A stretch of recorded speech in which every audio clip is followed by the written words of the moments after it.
Hello, everyone, and welcome to One World, One Blood Bowl number 64. Um, the Blood Bowl 3 Format Wars, I have entitled this one, mainly to freak everybody out because that's almost the same title as the last episode. Um, and it's our way in of looking at Blood Bowl 3, the computer game, again. There's only one type of Blood Bowl, and it's played in a variety of ways on tabletop, on computers, and sometimes just in your head. And Blood Bowl 3 is certainly at the moment the computerized Steam available, Nintendo available, PlayStation available version of Blood Bowl that is around. It did get a bit of a battering when it first came out 2 years ago. We've talked about it since. Lots of people have said they think it's terrible. Lots of people have said they think it's now getting to be in a good place. I have brought together three people who I'm certain will be of the latter opinion. They are avid players of Blood Bowl 3. Because I think it's certainly time we talked about it again. We haven't done so for a while on this particular podcast. And I'm particularly interested that we talked about the formats on tabletop in the last episode and how there's some stability but also some sort of randomness creeping in. Maybe that's the age of the rule set, maybe that's the size of the player base and the growth in the Blood Bowl community. And is that growth in the Blood Bowl community, which has been huge on the tabletop scene, still from every corner I'm hearing about, huge full clubs and full leagues and new people coming in. And hopefully we hear a new addition on the horizon, which could again bring a whole new player base in, as well as could possibly alienate the current one, but hopefully not. Let's hope Blood Bowl 3 is also going from success to success, because it is the version of the buyable version of Blood Bowl that we can get right now. Fumble, as you know, I love and I will always talk up. The format's there, the variety there, the ability there to just follow the rule set and change in an instant, in a heartbeat. The full availability of all the races, the fact that it's free, it can run on a potato. I think it's great. But it isn't the same as Blood Bowl 3. To me, Fumble is almost a tabletop simulator. It's a recreation of that sort of tabletop ethos of Blood Bowl. And Blood Bowl 3 is a computer game version of Blood Bowl, and there is only one Blood Bowl, but that is definitely what it is. I play there, I stream there. It's certainly much more popular visually with people, though still not as popular as Blood Bowl 2. So I brought together three other people, as I said, to talk about Blood Bowl 3, and our way in is talking about the bewildering number of formats currently available in Blood Bowl 3, and easily, obviously, and clearly, and logically decide which one is best. I think that should be an easy target for us to do. So that is what I have set for us. I have also, in the last week, dropped out a very quick snapshot survey. I deliberately kept it to a site that only allows me to have 100 people answer the survey. My apologies if you were one of the 20 people that answered and you were too late. Unfortunately, 100 people got there before you. So we have a little snapshot of what 100 people who were online on that day talking and thinking about Blood Bowl and decided to do a three-question survey wanted to say. I'm not claiming it is in any way representative, but of course it is facts. And as facts, we can take it to be 100% true, because that's how the world works now. It doesn't have to be representative, does it? As long as we like what the data says. So we'll have a little look at that and talk about it, see if that informs what we're talking about. But really, we come not to bury Blood Bowl 3, but to praise it. We have three people on. Let me start untraditionally for me with someone that's been on before. Hello, Mr. Page. How are you, and how's your Blood Bowl lately?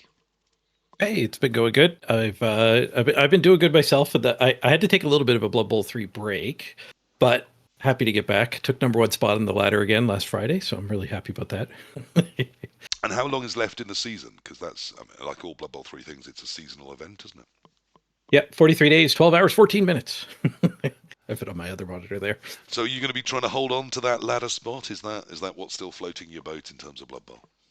Yeah, yeah. I think this season's been a bit weird with the redraft coming in. It kind of shook things up in a way that doesn't really jive with what I fell in love with Blood Bowl, like building big monstrous teams, leveling things up. Now we have to redraft, which means you have to fire all your best players. But I think it does set things up to be more competitive for the top of the ladder. I think it is definitely more competitive than the other way. So you think you are at the top as of this exact moment? Congratulations. Yep. Is that something that you'll be sort of actively having to check for 41 days and defend and look at and worry about other people climbing there? Nope. One of the things they broke this season, like the redraft, I could say they broke it. Obviously, there are people who love redraft, but the matchmaker is a little bit broken now, and it takes about an hour to find a game with this team. I had to wait 2 hours for one game on Thursday, I think. Right. So I've taken to play old school RuneScape while I stream, while waiting for a game. Okay, because there's literally that. Yeah, if you're having to wait an hour, that's it's not great for your audience, is it? No, not at all. No. Okay, well, we'll talk. Obviously, we'll come back in that in a second. Directly above you on my feed, and hopefully, hence on everyone that's looking. Not if you're hearing just another voice in the ether. I'm happy to welcome Christopher Bergson to One World, One Blood Bowl. Welcome on. First time we've had you here. Thank you. Nice to be here. So why have I What asked would you you on, like do you me to think? answer? Yeah, where am I? Well, I'm on, let's see, there. I'm currently administering the finals from the season 8 arenas and playing in the season 9 normal event mainly. That's what I do on Bubble 3. I play the arena and private leagues and stuff. But Cyanide reached out and wanted someone to do the arena finals, and that's me and Coach Morg mostly. Jimmy is pitching in when Uh, needed. He yeah, said. okay. So I mean, are you? Am I talking with a cyanide shill? Well, no, not really. They reached out to us. We didn't ask to do this. Basically, we started the Morg Bowl, or the NAF rules ladder, as we call it from the start, when Arena wasn't a thing. Like, we wanted to play NAF style or tabletop Sunday or weekend league, Right. but in Bubble 3. So we set up a spin ladder, checked everyone's teams, made sure they follow the rules, and we could do that. And that picked up pace. And the next season, Arena was in. So And it also has something. Oh, sorry. what's your Blood Yeah. Bowl background then? Are you a tabletop player? Is that where you come from? Yeah, I started back in second edition. The styrofoam gray pitch. Together with my best friend, who somebody might know, is named Anarian. And then I played for 4, 5, 6 years into third edition. And then I kind of dropped off and I go back into Blood Bowl about a year before Blood Bowl 3 was Ah. released. Did you ever play on Blood Bowl 2 or? Oh yeah, I played it a bit. Like I got it into it when it was the complete final edition. You paid nothing and you got everything. So I played a bit, just like when you and Dave will play the final, kind of. That was when I got back into it, kind of. Yes. What a great game of Blood Bowl that was. I was very happy for Davo that he won. I don't recall at all that it was on 9% play. That has never lodged in my brain. All right, But it yeah, I might have played done, for a bit. but it's only Yeah, because it it's does get mentioned to me a lot. That seems to have been a very, very right. popular YouTube. How thrilled I am about that. Um, I would like to think I've done other things in Blood Bowl than lose to Andy Davo, but there we are. He's a lovely guy. I don't necessarily resent it. So I brought you on as obviously someone who's very involved in slightly in sort of running some of the stuff that's involved with Blood Bowl 3, but obviously also as a very committed Blood Bowl 3 player. Are you a fan of it? I mean, I know Mr. Page because I didn't have to ask him this, but he can just nod sagely and agree. Is a huge fan of Blood Bowl 3. A huge supporter, wants it to do well. And I've heard him say on stream when people have said, should I be buying Blood Bowl 3? His answer is yes. Is that right, Mr. P? Yeah, I think if especially my answer recently has been if you're asking now, then yes, because like it's gotten so much better than since the launch reviews. I think scared a lot of people off, Okay. and it's way better now. So, I Christopher, agree. how do you feel about it? Yeah, I agree with Paige. It's almost functioning now. Now it's I think it's pretty good if you come into the game now. Besides the thing about getting all the teams, as you said earlier, it released in early alpha, and it wasn't like working at all. And that was like I was very vocal. If you can go back and see my history in the Discord, I've been timed out a few times because I've called out cyanide on stuff.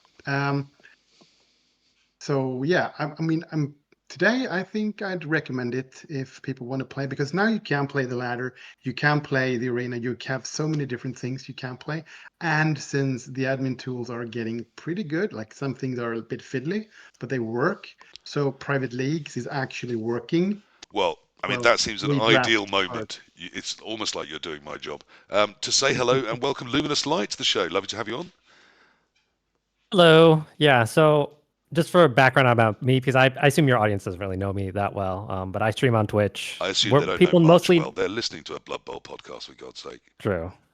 Right. But most people know me in a private league known as Rebel. It used to be really, really big in Bubble 2. In Bubble 3, it's kind of fallen off, but still have a decent number of people playing in it. So I've been adminning that for a while and also playing in it. And also, I've been doing a lot of ladder, especially this season. Especially now that Rebel is an off season, and I guess signups are now. So if you want to sign up, you can. Well, I mean, we're going to talk a little bit about ladder in a minute, obviously. So, Yep. how did you come into Blood Bowl? Where's your Blood Bowl world from? Sure. So I'm probably the youngest here, even though I actually have been around the scene for a little while. I just I haven't aged first, well. right.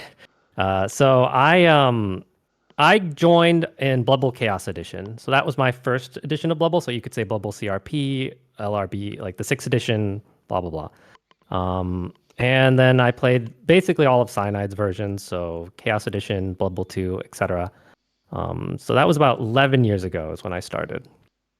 Are you exclusively an online player? Pretty much, yeah. I've never played a tabletop game. Are you tempted? I am tempted. I just would need to travel in order to find some actual games. So it's always been a barrier for me.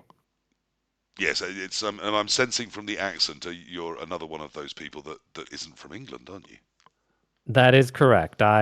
West Coast, United States. Yeah. There's a huge community in America, but of course there's a huge America, so that doesn't mean everywhere there's a huge community. True. So Rebel, yeah, I mean back in the day, Rebel was described to me when I first came to Blood Bowl 2 as the evil empire. I guess just because we love living in our little pods and throwing stones at other people's little pods. But Rebel was huge under Blood Bowl 2, wasn't it? I mean, it was a whole ecosystem, not only of a league, but of casual gaming and ladders and cups and all sorts going on. Was it the move over you think that hurt it, or just the fact that, Reddit is basically written on stone tablets? I believe Blood Bowl 3 did have a very, very large influence in the death of the league. Well, not death of the league, but it was no longer near the size because we had like over 1,000 people actively playing the season. So that was Huge. massive for a private league. And there was a lot of management in order to be able to handle that kind of size. But when Blood Bowl 3 released, they first announced it, and then they kind of delayed and delayed and delayed. And then they did the beta, and that didn't go particularly well. So a bunch of people say, "Oh, I'm just going to take a break," and then it released, but it didn't release in a way that would actually allow us to support a league because the tools were pretty much non-existent. Right. I mean, I was one of the people, and I'm sure lots of the community were, I'm not a huge league player, but I was very passionate in advocating that one of the huge strengths of Blood Bowl is the league system, and that if we didn't have leagues, Blood Bowl 3 was just never going to work. They have released a lot of admin tools. Has that worked? Have you got, you are part of the adminning. Do you find you've got the resources you need? Can you get stuff done now?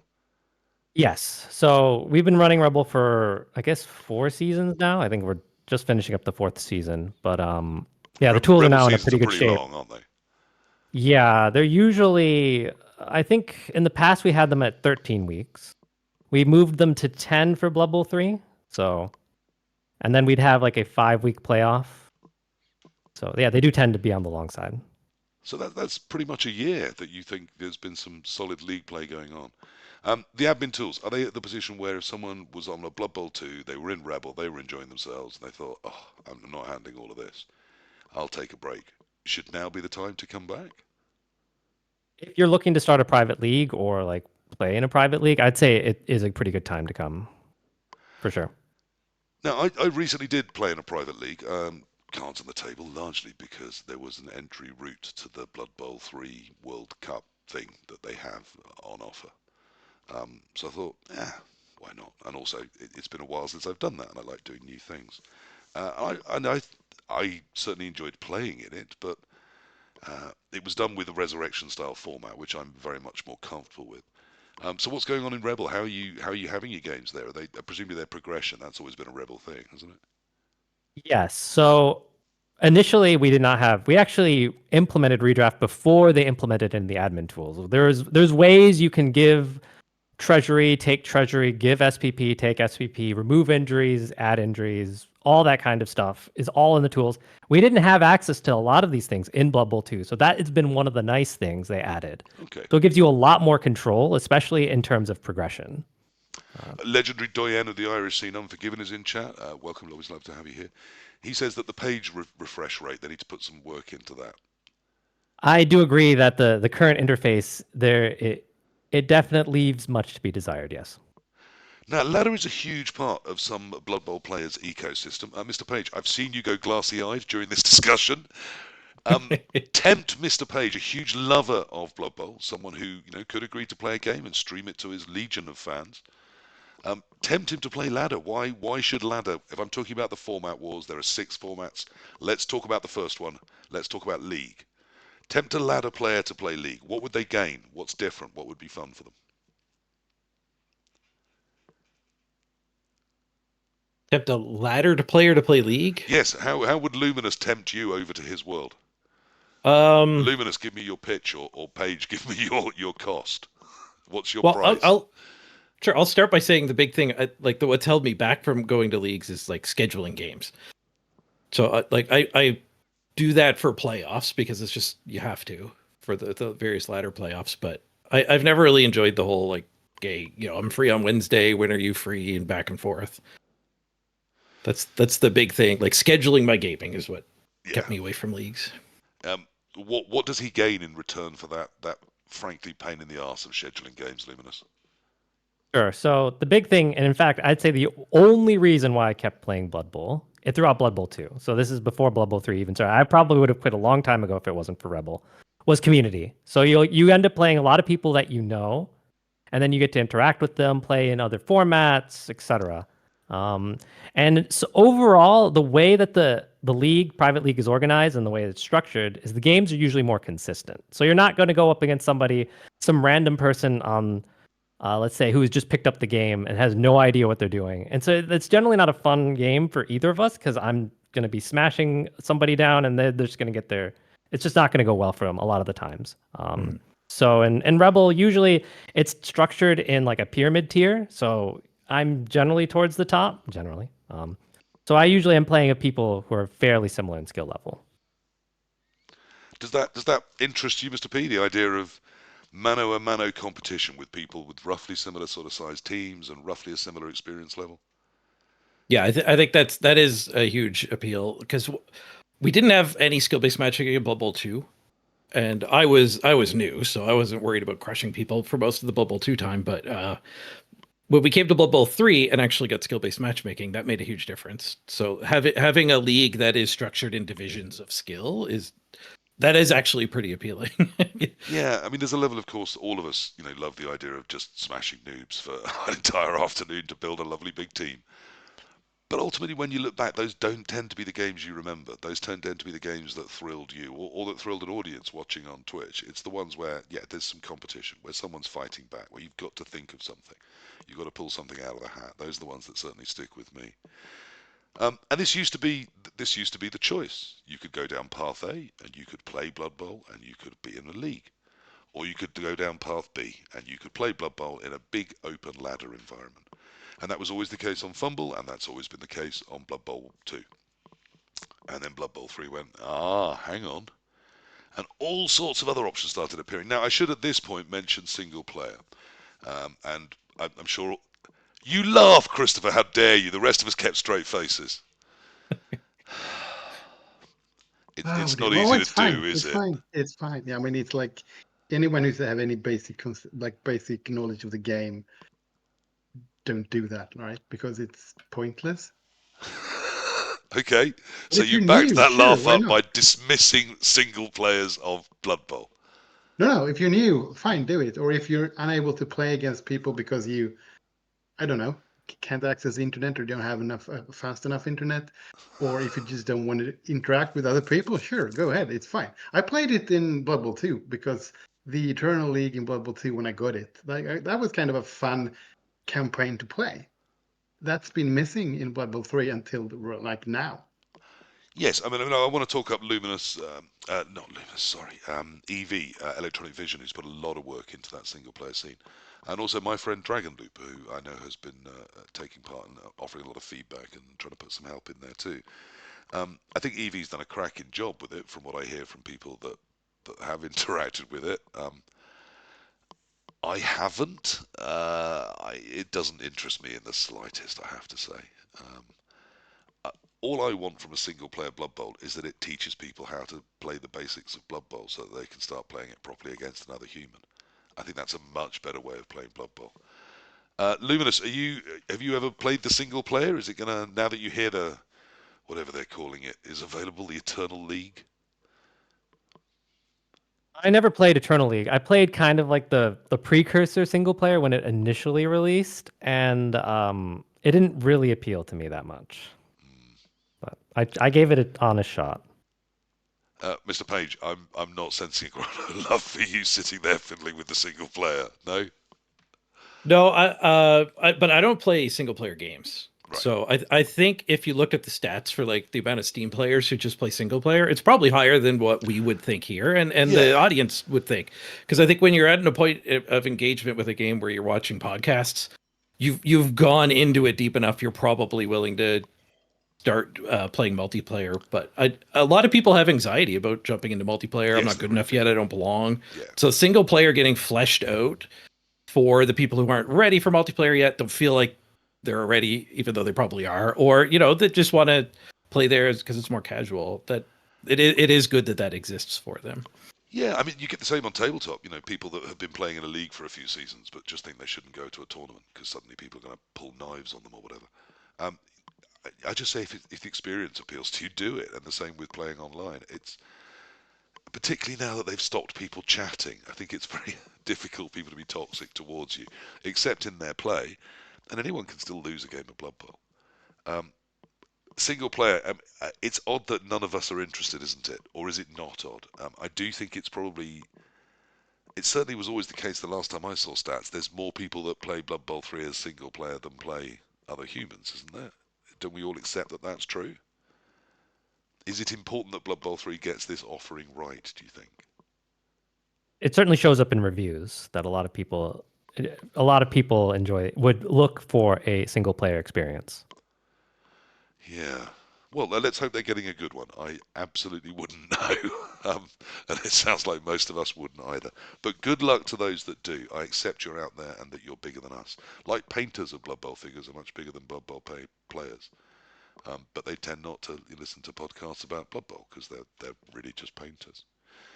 And then there used to be those three things, I suppose. You could play single player, theoretically. Never did, but apparently you could. Or you could join a league, or you could join the ladder. And then people like Christopher Bergerson said, this is not enough. So Morgue Bowl started happening back when it wasn't a thing on Blood Bowl 3, and Blood Bowl 3 saw it and went, haha, player base, let's have that. Am I right, or do you think they're being genuinely helpful? Well, it's like the thing is like we had when you had Paige on for like ages ago. Paige mentioned the Hearthstone challenge mode, Yeah. and basically immediately after that, me and Baby Nut, we kind of came up with the idea, at least trying to challenge ourselves. They had to be in ladder because there was nothing else, but like try to win 7 games before you lost 2 or whatever. And we tried to do that a bit just to challenge ourselves because the main thing I don't like about the Blood Bowl 3 ladder is like it feels like people aren't playing to win, people are playing to build a team. It's more important to gain SPP, it's more important to keep your players alive. And that's not kind of Blood Bowl I like. I'm not Okay. saying they're wrong, I'm just saying it's not for me. So we wanted to make the games matter because instead of losing 10 games with orcs to build up them and then just clobber everything, play to win. So we kind of did that challenge for ourselves. And then the guy named Coach Morg reached out and we talked a bit with he, me, and Jimmy, Mr. Fantastic. That's a completely different thing. I watched the movie. That was absolutely a wrong tangent here. And we set up what was called the NAF rules ladder. which was a spin ladder inside Blood Bowl because Bubble 3, because they didn't have the arena stuff. But we could do custom teams, so you could build like 1156 skills. So we set up the rules like you do on any tournament in a weekend, and people submitted their teams, and then they could just Were you advertise ever in our. worried that you were building a clockwork rocket to check if the world was flat? I mean, did you know there was going to be a player base for this? I mean, we knew this was what we wanted to play, Right. and we know that there's lots of people going to tournaments on weekends to play Blood Bowl tournament NAF style. But I mean, And it's a huge diversion from, because I mean, ladder has that in common with league. You're looking at a team that not only can you win yeah, this game, but can it progress? Can I build skills? Can I, get a variety of skills across the team that allows this team to be more successful? And none of that happens in your format, surely. well, it happens at the start, right? You get the skills, and then you'll have to make do with that. So like we didn't know it would work, but we know this was the kind of Blood Bowl we would like to play. It was kind of like how Jimmy did Super League as well, right? Yeah. So he basically existed there, but that was for a very select few of the toxic elite, I'm not so to speak. invited. Can't be. Oh. So we did that, and we got a lot of people playing, and we got people wanting to help to validate the teams because all the validation had to be done manually, right? Right. Checking the team values, the number of skills, no stacked or stacks, and so on. And that ran for about 2 seasons, I think, before arena mode was introduced in game properly. And as arena mode was starting up, Cyanide reached out and told us they wanted to do an end of season finals, just like they did with Chalice, Hmm. and asked if we wanted to be the admins for it, basically. Well, how very, So we very set that nice. up. So you're Yeah, not a it was very nice. Cyanide shill, you're an interested Blood Bowl devotee who was making their own things happen, and then Cyanide reached out and said, let's help you do Yeah, this. I mean it's kind of like they're not going to do it if we ask them. Like we have to do it on our own. Like Yeah. if you want something, you do that. Then if it works, they might get interested. And if they don't, well, like well, at least we had our stuff. And like if arena mode goes away next season, we just start up the Morg Bowl ladder again, and we have it still. I mean no disrespect when I say you have the energy and commitment of a solid middle class woman. In Britain, we have something called the Women's Institute, which is almost all women of 50 or over who just get stuff done. They're the sort of people you just don't mess with. And they are the sort of people that go, yeah, if this needs doing, we need to get it done, so we'll go out there and we'll do it. And it seems that with Blood Bowl, there's a lot of people like that. Building websites, running competitions, running tournaments on tabletop, and as you have done, forcing Cyanide to be your bitch and make the formats that you wish to play by making them popular, and then seeing that and going, hey, we should be making this happen through our system. Um, I yes, mean, let's I do it. did. Maybe As Steve shout Mozzie out. says, I did win the first ever Super League when it was invitation only. But as soon as they made it that only quality people could join, they had to have won something first. I wasn't eligible, so I haven't been back. So yeah, I mean, exactly. We have Germany in the chat talking about the NAF ladder, which that you guys ran through that site as well. So Blood Bowl 3 decided they would grab some of that NAF online player base by making NAF their custom rule sets, which were always available, which is what you were using, wasn't it, to make this thing happen? To make them into these arena teams, which means that they don't have to be pre-screened by anyone. You can just click it through the Blood Bowl 3 game, and then your NAF team, which you still have to manually agree. You see the rules on a page, don't you? Then you have to go back to your teams and build one that agrees with those rules. And then Yeah, that's as probably the long as it, biggest issue currently with yeah, arena, right? Because the rules aren't in front of you as you build a team, unless you have like you take a snapshot or you just write them down, right? But sure. there's still a problem with people just don't really know what arena is and don't take the Yes. time to read the rules. And whilst So that it would won't that could let have you been better. into arena if you've put too many skills in your team, will it? Yeah, But but it it will doesn't let you stop in if you you. haven't put any Yeah, on.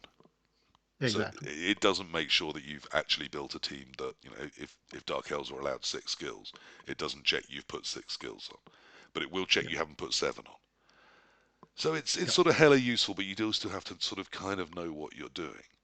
Um, uh, Well, let's just to add to that, like I made a video for how to do it, which Cyanide linked in game and in the image carousel, right, where they have Davo's guides and Knorr's what's new in season stuff like. But Fantastic. again, getting people to actually watch it isn't easy, right? So It never there is. should be like a button just next to where you build a team. Like when you get to the build a team screen, there should be Yes. a build an arena team. Yeah, they And really should. then you should get the rules and pick which You're rank you still want. But, pushing for them to give you more, aren't you? I mean, it would be great, but like we know why, because like they have the team building is perfect basically because you could build any team you want depending on wherever you want to put it into. Like if you want to put it into Arena, or you want to put it into Rebel, or you want to put it into Coca-Cola, you want to put it into Ladder. So it's a very like sandbox perfect team Yeah, I builder. mean, we know from tabletop, But and there's even the Tour play system online, we do know that you can build an online filter that says, here's the rule set that's been set up for this tournament, and people have to build one that complies, and then click a button and it says yes or no. So we do know that's doable. Whether Cyanide want to do it or not, of course, is another thing. But it does seem very workable. I mean, I've played some Arena. It doesn't seem that arduous to take a screenshot of the rules and then go and build yourself a custom team and then apply it. And at least if it's wrong, if it's over, you know it's not going to get through. If it's under, that I guess more shame on you. Do you sense it's mainly grabbing that NAF player base that plays a lot on Fumble, that plays a lot on tabletop, or do you think it's pulling people out of the ladder and the league? I don't think it's pulling people out of the ladder, but I think it's somewhere to go when you're banned on ladder because you conceded too much. Because there are no concession penalties in Arena because a loss is a loss, which Right. means that's all the penalty you need. And it's also like for someone who wants to try teams and don't know how to build them, like you can watch teams that have completed the Arena. You can see them like they're champion. There's a tab inside the game. You can see which teams made it to 7 wins, right? How did they Yeah. build them? You could just copy them as a new player and just try them out. I kind of like think like once a player knows the basics of Blood Bowl, I would say Arena is better to learn to improve than Ladder because you don't have to care about the team. Like there is no my super blitzer died. I'm just gonna chuck it in the bin. It's just like Okay. I'll just try again until I improve. Because the Super Blitzer can never die. I mean, what I've always said about NAF style compared to league formats or ladder formats or you know non-resurrection formats is it's still Blood Bowl, but it massively changes all the risk profiles. Yep. You know, if my gutter runner can 5+ into a cage, I don't care if it dies in NAF style because it's back next game. Yep. But in league, my star gutter runner 5+ing into a cage, at which point it's going to get stomped on, even if it does what I want, is a real choice. It's a much bigger risk. So the risk profile is entirely different. And you know, as we're saying about whether you wish to win the game or develop the team, that also changes too. I don't want to get too much into our values of what a new player should do, because that is very much a question I'm heading to once we've just briefly touched into all the formats. Luminous Page, are you tempted by Arena? Have you been tempted? Have you dipped your toe in? And does it sound alluring? Yeah, I think I think the arena is great. It's not my favorite game mode, but I can recognize it is a lot of people's favorite game mode. And the season it came out, I played that instead of the ladder for the first month or so, and I definitely can find fun in there. I think the one huge user interface improvement they could make though is if you could join the ladder without join the arena without making a team. So if you hit like join arena and you could just play with some pre-made teams. So Right. maybe teams that have gone 7-0-0 or you know just 6 suggested teams and you just click I'll play Andy Davo's Dark Elves and then you're off to the races, you skip all that part. I think that But would help a ton. didn't they do And that wouldn't we last all love season? to play Didn't with Andy Davo? Davos? Yeah, I think Davo did a few like when you pick the like when you do a team and you can do the presets. Oh, I if you, think if you they make a added. There are template. some suggested templates, Yeah, yeah. But yeah. I mean, I absolutely agree that we have past winners and past successful runs by well-known YouTubers and streamers. Those should be, those names should be plastered all over it. Even perhaps an official Rebel Arena team and build. Have you been tempted over Luminous Light? Have you tasted the dark side?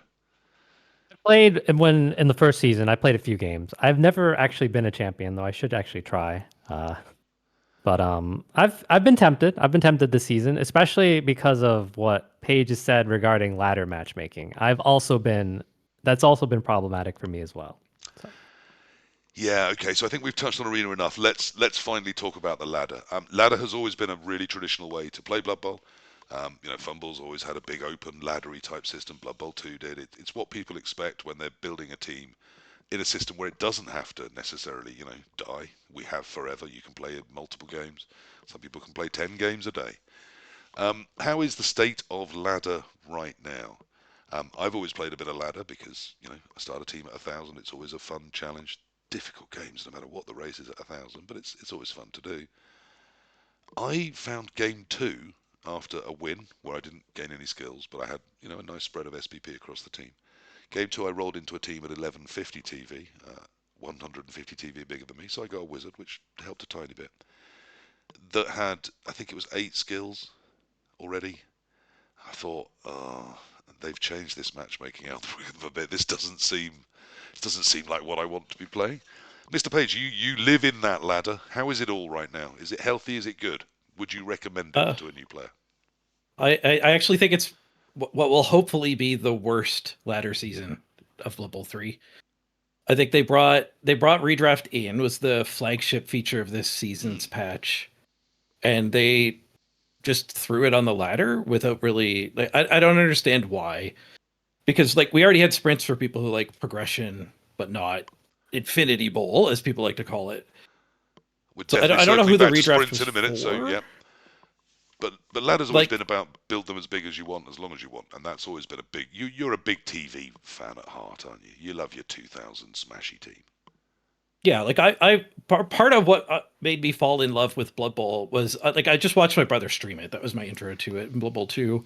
And then when I started playing it, the RPG fantasy of leveling the team up and building up a better and better team was the main hook. I'd go to work and then be looking at guides for how to build a gutter runner and how to build a Skaven blitzer, and the coach on BB Tactics had all kinds of guides for suggested builds for stuff, and I just ate that stuff up, and then after work I would go and try to build those monstrous teams, and dreaming about what if I can get a team with 11 guard, what would that look like, or an elf team with blodge sidestep on all 11 elves, those kind of fantasies, are what kind of got me hooked on Blood Bowl.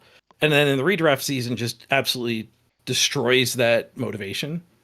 You can't have an elf team with 11 blodge sidestep. You just can't have that anymore. Yeah, even if you could get it for 2 games, you're going to redraft right after and have to fire half of them. So the redraft makes you old yeller your team. Blood Bowl could always kill your guys, and now you have to be the one to go kill your guys. Take a few out the back of the barn and say, I'm sorry, Reg. You've given it your all, but it's not enough.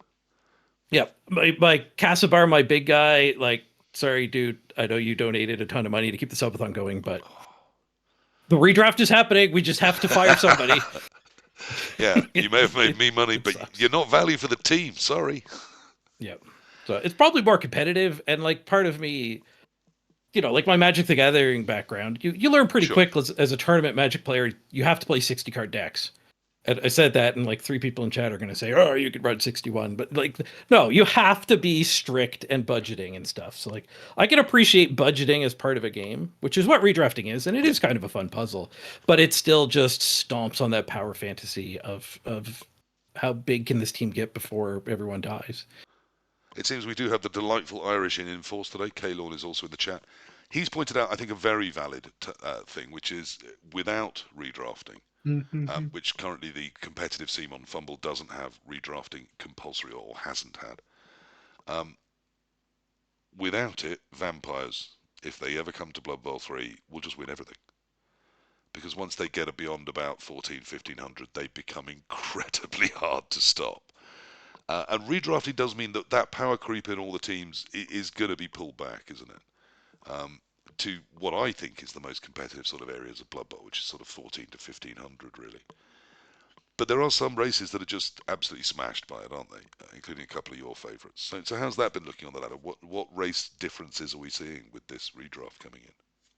Yeah, it feels like you're playing a challenge mode if you play Nurgle this season. Right. and ironically, Khorne. They did this with Wood Elves too. Wood Elves season was the lowest team value cap, 2 years ago, and now they bring out Khorne, another greedy monstrous team, and they make us redraft down to 1.3 million. It's just what are you guys doing? So again, so the really expensive teams, so like Imperial Nobility, Necromantic, Khorne, they're going to really struggle to have a lot as well as, Yeah. as well Not as only do you make have a to cut. fire your leveled up players with corn, but you have to fire down to like 2 of your 9 positionals. Like maybe 3 or 4. Not that bad, I guess. But like you do not get all 8 of your like strength based positionals and your big guy. Like Yeah. Um, but ladder's is it still a healthy scene in your opinion? Are the numbers there? I know you said you've had some trouble spinning. Any idea what's been going on down in the other regions of it? Do you hear from your player yeah, base?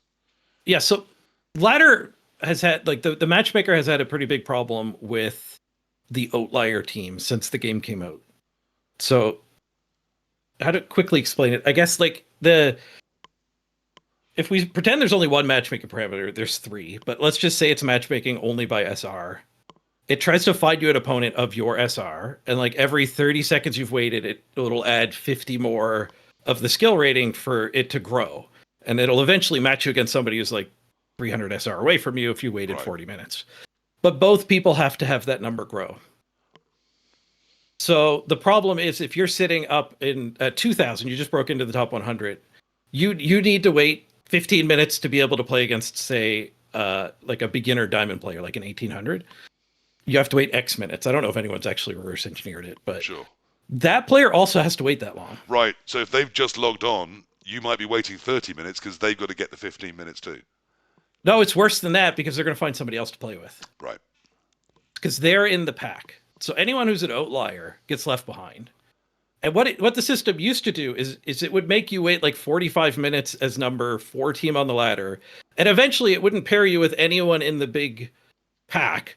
They're all getting paired against each other within 2 minutes, which is a great experience for the 90% who are Sure. in the clump. But then there's some poor guy over here playing halflings who's got like 2 wins and 17 losses. And he doesn't have anyone to play against either. And he can't reach in and grab a silver player or somebody who's only played 6 games because they're all getting paired off too. So eventually it just goes and matches those 2. Right. So it's absolutely insane for a ladder to match its top 1% against its bottom 1%. Yeah, But that's what it does. If you picture a bell curve, everyone in the big bulk of the bell curve is playing happily with short queue times, and everyone on the outsides gets to play against each I'm other. seeing a lovely And then- visual image, which I'm because we're not showing this on a graph. So trust me, even the people watching on YouTube are no better off than you listening on a podcast to this. So if you imagine a bell curve and people at either end with a growing circle from each end of the bell curve, when it meets in the middle of the bell curve, they've got loads of people they could match with, but none of those people will match with them because they're all matching quicker than it would take them to wait to match with those people. So eventually, none of them waited the the 20 circles minutes. end up engulfing the other ends of the bell curve, and that's only when they'll find someone that's been waiting as long. Yeah, And it's Wow. and they've worse changed this- it. Incredible. They changed Yeah. it this season. You go ahead. Yeah, so it's worse now because of redraft. So they added an additional barrier Right. where only redrafted teams can match against redrafted teams. There I is see. no intermixing between unredrafted and redrafted. And since most teams generally don't play more than 20 games, most teams are unredrafted. So once you get to that barrier, the pool becomes way smaller. Yeah, I remember some stats. I think it was for a while ago. I think it was Blood Bowl 2 as well, even. But that the average number of games played by an online team is less than 3. That would not surprise me. So even if you take out the one and dones, I think it's still a lot less than 5. I mean, getting to 20, I think, is quite unusual. So then deciding to redraft and go on, we really need people that are committed to sort of playing that team forever. Are they still dead at the end of the season, or is there just going to be another redraft? Do we know? Are you talking about teams that have redrafted? They redraft every 20 games. So, but So, there I mean, isn't in Rebel, like barriers. You can keep that team going forever. You can have it in Rebel.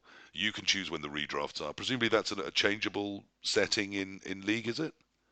Yes. Well, before even like admin, like before it was added to the admin tools, we kind of made our own implementation with what existing. We're going to be adopting the new tools, but yes, every season we do a redraft. We don't have the 1,300 limit, and we've kind of adjusted like the agency fees. There's a lot of leeway that the tools give you to adjust redraft, which is actually a very good thing. Yeah, I mean, I like that, and I intrinsically like the idea of playing for, say, 10, 12, 15 games and then getting cut back and doing it again. I'm not sure there's a huge problem with that. There does have to be some attrition to teams in Blood Bowl, or else they all end up enormously huge, and whilst some games like that are fun, it's not the most competitive scene for me. But I'm interested in the seasonality of Blood Bowl 3. I've had plenty of teams that reach the end of a season in the ladder and then they're dead. I can't continue them on. At least with redraft, surely that should end, shouldn't it?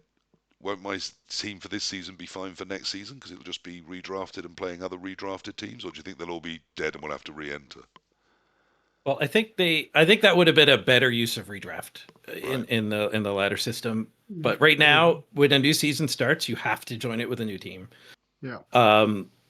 So they could have just made it, Yeah. instead of redrafting every 20 games in season 9, they could have made it you can redraft a season 8 team, put it into season 9. Yeah. Now you don't have to play, like, you get to keep your team going through season to season. Yeah. And yeah. it still would have showcased the new highlight feature.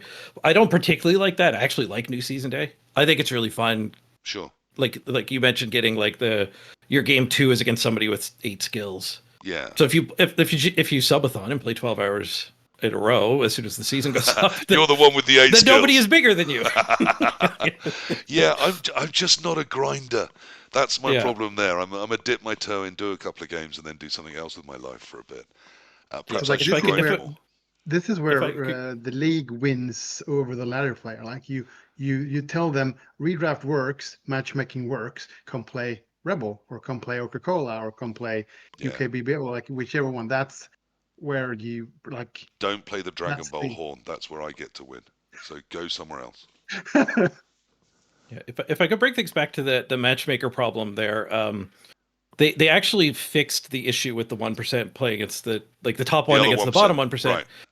But they fixed it just by putting a wall. You can no Okay. longer get matched. You can no longer get matched against somebody more than 250 SR away from you. Okay. Well, So at they least didn't that's actually the make thing. it so that, like, they didn't make it so that the number 1 team reaches in and grabs somebody out No, of they the didn't make it pack. easy for you to get a game. They made it You harder. just sit there and you don't get a game now. But they Like, ruled you'll, out you'll, the you'll wait 2 ludicrous one. hours. Okay. Well, And, I mean, and I had to hopefully, start streaming RuneScape. hopefully they're working on the real problem whilst solving the abusive solution they'd found, because that's at least maybe a step forwards.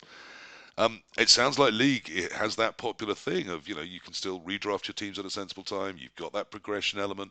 You've got that risk. You've got the community feel as well. But you're getting what, 1 game every 10 days or 2 weeks or weekly or something? Yeah, Rebel runs on a weekly cadence, but I know there's a bunch of leagues that do a variety of different things in terms of, like, I think we have Clan, which is like once every 2 weeks, but it has cross-region scheduling. The reason why we go with Rebel with 1 week is because we're large enough that we can play coaches against each other who are in very similar time zones. Right. So usually scheduling isn't as big of an issue. Yeah, I mean, Rebel is still a big, big league. It's still one of the dominant forces of the league world, and a positive force within Blood Bowl. So I'm a big fan. I've sent many people towards it. I would say if you just want to be in a league, there's a load around and lots of good ones, including ones run by streamers. But you could do a lot worse than have a look at Rebel. It's a big, big system. I've never played in Rebel myself. I'm not sure at my level of experience it's a great idea to join a new league and pretend I'm a rookie. But I did play in Clan for a few seasons and had a really fun time there. And then the group I was playing with, we just decided that was it. We'd already proved our point and had some fun with it. And we went off and did other things. So League sounds in a good place. Ladder, I think there'll always be a ladder and it will always grab some people's attention. Is it true to say that there needs to still be, even with the redrafting, that there's a grind aspect to getting anywhere in ladder? Is that still true? I think that's true on any games ladder. Like, you're not going to get number 1 League of Legends without playing 2,000 hours. Sure. Like that's a critique of an Elo based ladder more than of like the Blood Bowl 3 ladder. Like, ladders are just slogs. They're not fun to try to get to the top of. So you've already mentioned it. Andy Davo himself and no other lesser player came up with a solution. May he lead us from the darkness. All praise the Davo. And he came up with the idea of a sprint, which even less games than the sort of 42, which for some reason was a magic number on Blood Bowl 2. 20 games. Your team will be assessed over how it does over the first 20 games. Take a snapshot at that point. It can continue in the ladder if it wants to, or it can stop. Nowadays, of course, it would redraft if it's continuing. But then there's a new parameter, a new way of competing. You can play the ladder, but you stop at 20 games and you feel you've done your bit. The sprint. Has anyone tried a sprint? Anyone other than me tried a sprint? Mr. Page, I'm sure you've done a sprint on your way to the 60 games or whatever that your current team is on. How do you feel about sprint as a format? Was it a good addition to Blood Bowl 3? I think it is again for like other people. Like it doesn't really particularly appeal to me. I am in the sprint playoffs right now because I accidentally got there. Kind of like Right. it's done on the ladder. You just like it takes that snapshot. You don't have to hit a button. It just happens. You did a sprint on your way to playing 40 games. So Yeah, I have to say I did one I last ended up season, and sneaking in. I qualified actually as the top dwarf. Nice. I did about 6-8 games and thought, yeah, all right, this is a reasonable team. Let's see what happens if I push it to 20. That seems to be a thing now. And also, I thought it wouldn't be a bad idea to remind everyone else that I'm still alive and occasionally play Blood Bowl. So I lost the first game in the playoffs. I was 2-2 and no 2-1 up and looking to go 3-1, and I made a misclick and it all went horribly wrong from there. And we ended up. I did manage to take it to overtime, and then we pushed all the way through overtime, and I got to kicks, and then I lost the kicks. So it's fine. I quite enjoyed it. 20 felt like an achievable number to me. That was last season, obviously. At the time, the top of the ladder seemed to be doing sort of 60 plus. I just don't know that I'm going to be alive long enough to commit to 60 games in a season and not feel I've missed out on other aspects of my life. Is that why sprints come in, do you think? It's to cater for people like me that want to play in a ladder type system, but just look at the top of the ladder and think, I can't get to that number. Yeah, I think so. I think it's it's a bite-sized ladder. I think is a Yeah. good way to think of it, and it doesn't go infinite. You don't have to worry about playing against my chaos team with 4 legendary players on it and plenty of other skills on the other guys. Like you just can't encounter that team. So that gave us, what, 5 formats now. We've got the single player, we've got the league, we've got the ladder, which has a subsection called sprint.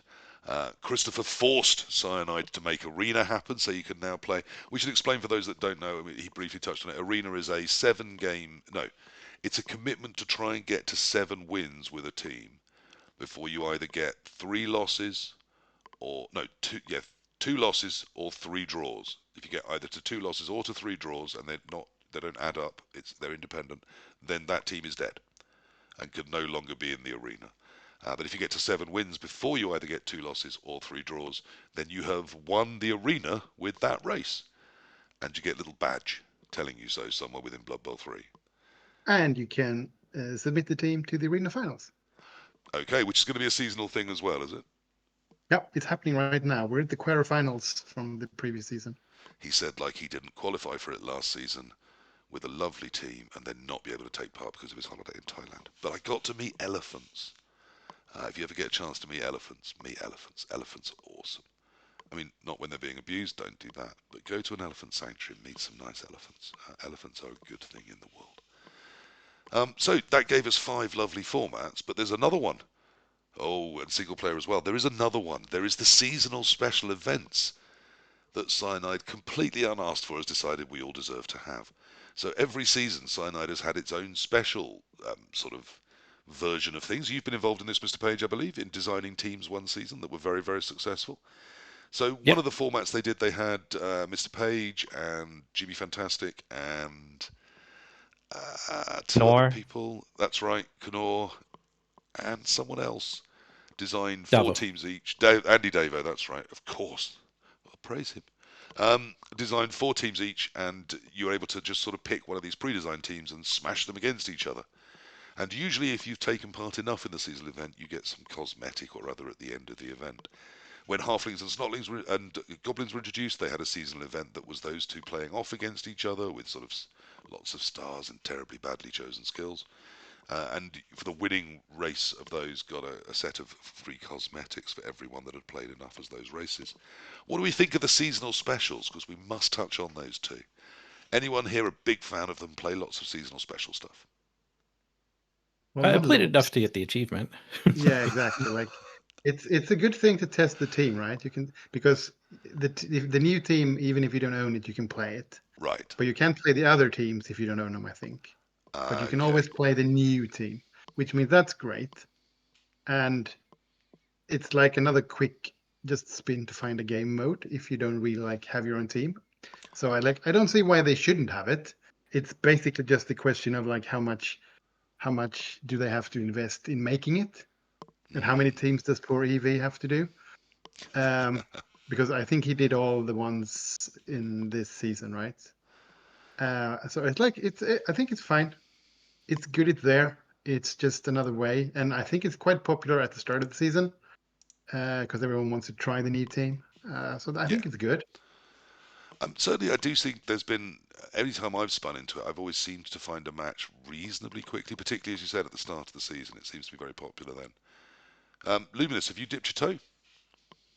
I have not. I only played a little bit of the Goblin to get the cosmetic, but I haven't really ventured too far into this format. Okay. Does it interest you? Does you think it's a viable thing? I think it's for me. I think the main value would be very much like Christopher, would be to try the team before you buy the team Yeah. or really invest into the team.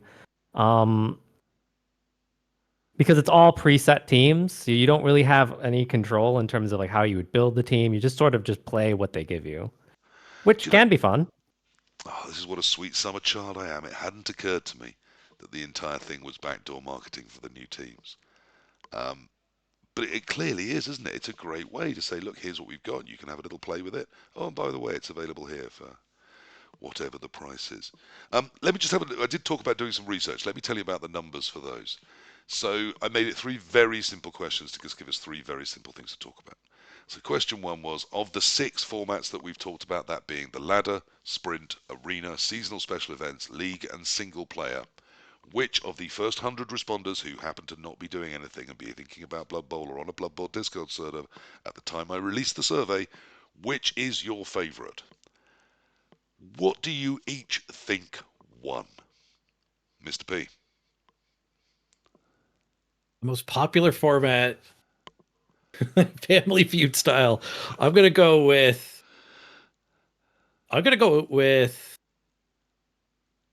But they were. I was gonna say single player, but they're on. They're on your board. I'm gonna go with the special event. Okay, so there I'm giving you a Family Fallen Tunes X on that. Christopher, which do you think won? I'm gonna say arena because we advertised the poll in BB Nuts stream, I think it was. So depending on what his favorite would be, either ladder or arena. And the third member of the family to step up, the last one that can save this round. What do you think won? I guess ladder. I'm afraid we've Oh. struck out, guys. With 38 of 100 votes, the most popular format for people that weren't doing anything that day and wanted to answer a quick survey about Blood Bowl and happened to be on a Discord server where I advertised it, was League with 38 votes. That's 38%, obviously, of 100 votes. In second place was Arena with 33. In third place was Ladder with 18. And then all three others, the Sprint, the Seasonal Special Events, and the Single Player, got 3 votes each. So in terms of favourites, we had 3 absolutely out there winners. And League, as I believe it should at its core, Blood Bowl was always a League game. That's how it is designed, I believe, to be played single player and then League. Open ladders and even the NAF style have both been added on sort of afterwards. Open ladders by the online community, NAF style, because you don't want to turn up to a tournament and have your team smashed in game 1 if you're there for 6 games and 2 days. So I guess that's kind of where Blood Bowl started. It may be no surprise that that's what ended up top. Let's have another quick guess. We'll go in reverse order. Question 2 was, which Blood Bowl 3 format do you enjoy the least? What do you think they Probably said? single player. What do you think they said, Christopher? Single player. And what do you think they said, Mr. Page? Yeah, single player. Yeah, you're all right. It's single player. Yeah. Single player got 57% of the votes there.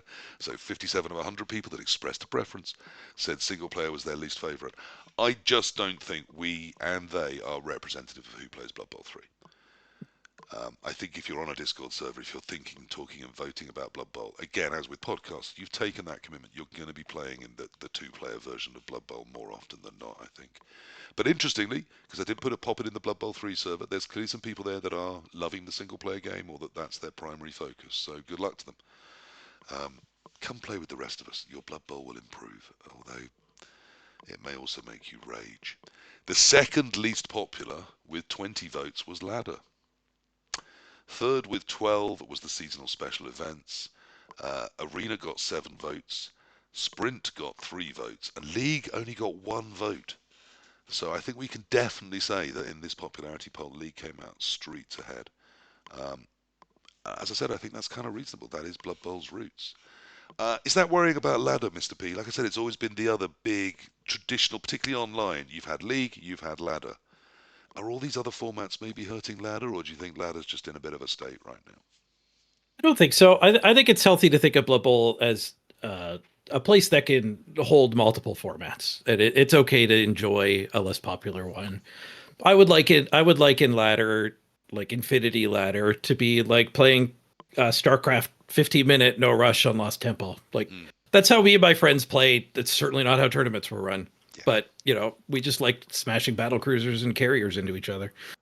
I mean, I do with it. personally want redraft. I do think it's good for Blood Bowl, but I've always wanted everyone to play the version of Blood Bowl they want to play, and I do know that you're not alone. That there are people that love building huge teams and smashing them into each other.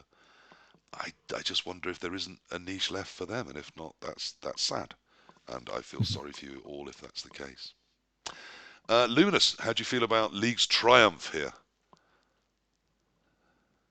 Guess I'm not completely surprised. Usually, people who are more part of the Blood Bowl community, especially probably on your community, play in leagues in both tabletop and I guess and through Blood Bowl 3. So I can see why it would be the most popular in retrospect. Yeah, remember it went out on my server, it went out on places like Squad Chaos, eventually on the Blood Bowl 3. You guys dropped it a few places, as we heard it was on the Morgue server.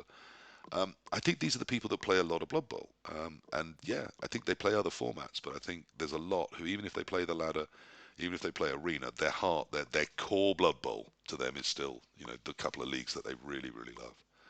And I think you're right. Probably a lot of that's about the community they've found there. That maybe the real Blood Bowl was the friends we made along the way. Christopher, Arena got trashed. How do you feel? Oh, that's fine. I mean, if I would have thought about it, but yeah, of course, League is the one that should win, right? Because that is what Global's all about, and that's Look, Arena did like great. that's where the 38 rules. voted That's League, what. 33 Arena. So you've come from Yeah, nowhere and you've overtaken yeah, ladder in that's the true. hearts of Blood Bowl 3 players. Is that a victory? I mean, it's not a competition. That's kind of like as long as It there's something for absolutely everybody. is. No, it's not.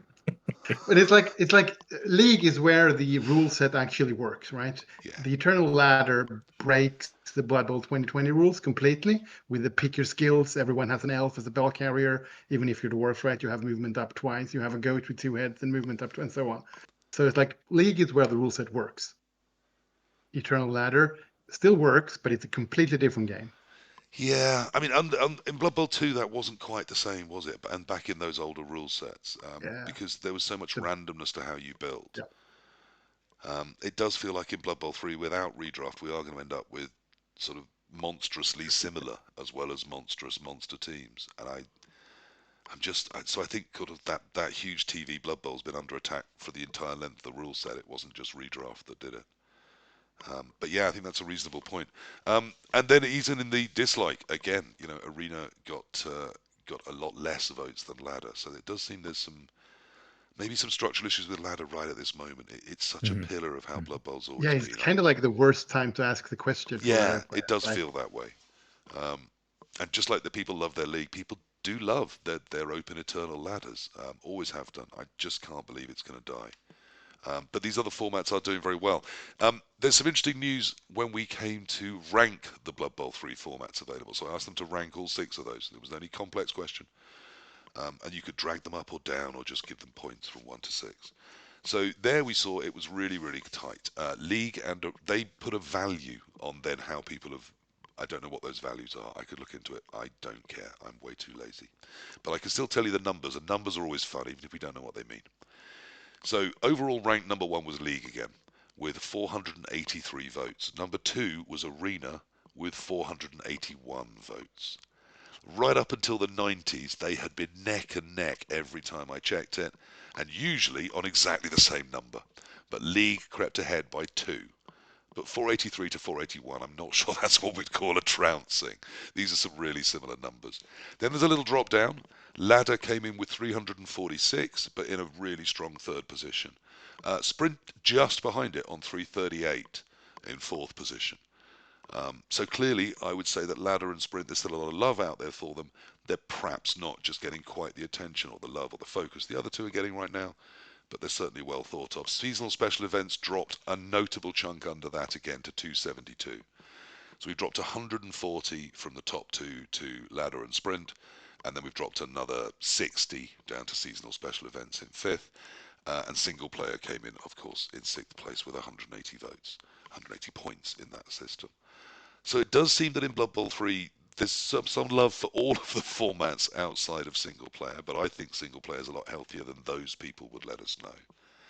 Seasonal special events aren't loved, but we do see some value in them, whether it's the free cosmetics or anything else. The other four were the ones that people seem to like, but I do accept that it's perhaps the worst time to talk about ladder, some structural issues with it. So now we come to the big question of the day. Which is the best? If I'm a Blood Bowl player, I used to play some Blood Bowl 2, or I've played a fair amount on tabletop, and I decide I'm going to buy Blood Bowl 3, my sole reservation about that, I do think personally Blood Bowl 3 is in quite a good place and getting there. And I think the Cyanide team are really committed to continually improving it. We've had some very quick rule updates after FAQs and things. Had some good responses when there has been new bugs on new content that's worked reasonably quickly. They have tried to stick to the roadmap and keep bringing new stuff out. So I do think it's heading into a decent place finally. My worry is the barrier to entry, that once you buy the game, which is incredibly cheap at times, you probably still have to buy some race packs to open up the rest of the races, and I think that can be a problem. I think we're due a legendary edition where they perhaps package, all the races currently available at a much more today's price. Do you know what I mean? That doesn't have to then be discounted in every Steam sale. If someone does listen to this podcast and think, God damn it, PC, you're right, I should be playing some Blood Bowl 3. What should they, in your opinion, play? Which wins? Who wins the format wars? Mr. Page, what should they play? I think they should play ladder 100% because of not because of the way that the ladder works, but because of skill-based matchmaking. So maybe Luminous, like with mentioned with the league, they can get paired off in a beginner division. You could even get a coach, so that might be better. But the ladder is where you can go play at your leisure as much as you want, and you get skill-based matchmaking. So when you first make your account, you're in bronze. You never have to play against me. Where Blood Bowl 2, you might have to play against me in your very first game. I've heard some horror stories of people facing Andy Davo and Rick Reckless as their first two opponents. Okay, Christopher, where should I play? I would say it depends on if you want to play the game on the pitch or. No, I if don't you're want like, nuance. I want an easy answer. Okay, then it's arena, of That I course, can clip because for it's where you TikTok. can where you can learn the game without risking your team. You don't have to care about your players. You can just try to figure out the best play on the pitch as the situation evolves. I've never cared about my players, but I do get your point. Where there's perhaps less risk, they'll all magically come back alive. But is that even real Blood Bowl? Luminous, what's the answer? Where should I play? Who wins the format wars? Yeah, so the reason why I played Blood Bowl, and the only reason why I'm still playing, is because of League. So the only issue is if you want to pick up game, generally leagues, there isn't really a format in Blood Bowl 3 for that. So like just being able to pick up a game whenever. Usually leagues are not large enough to be able to have some sort of ladder. We've tried to do that in the past, but there usually isn't enough people. So usually it's for scheduled games. The only counterpoint to ladder for pickup games that I would like to bring up is if you don't play for a season or two, you go back to bronze. So this season I was in bronze, and it definitely was not where I should have been because a lot of the games that I had played were against people who were probably just starting the game out. Yeah, so there that's are a huge problems in flaw. that regard. I have no idea why they decay. Once you make platinum, you should just be platinum. You're out of the beginner pond. Why would they ever put you back in the beginner pond?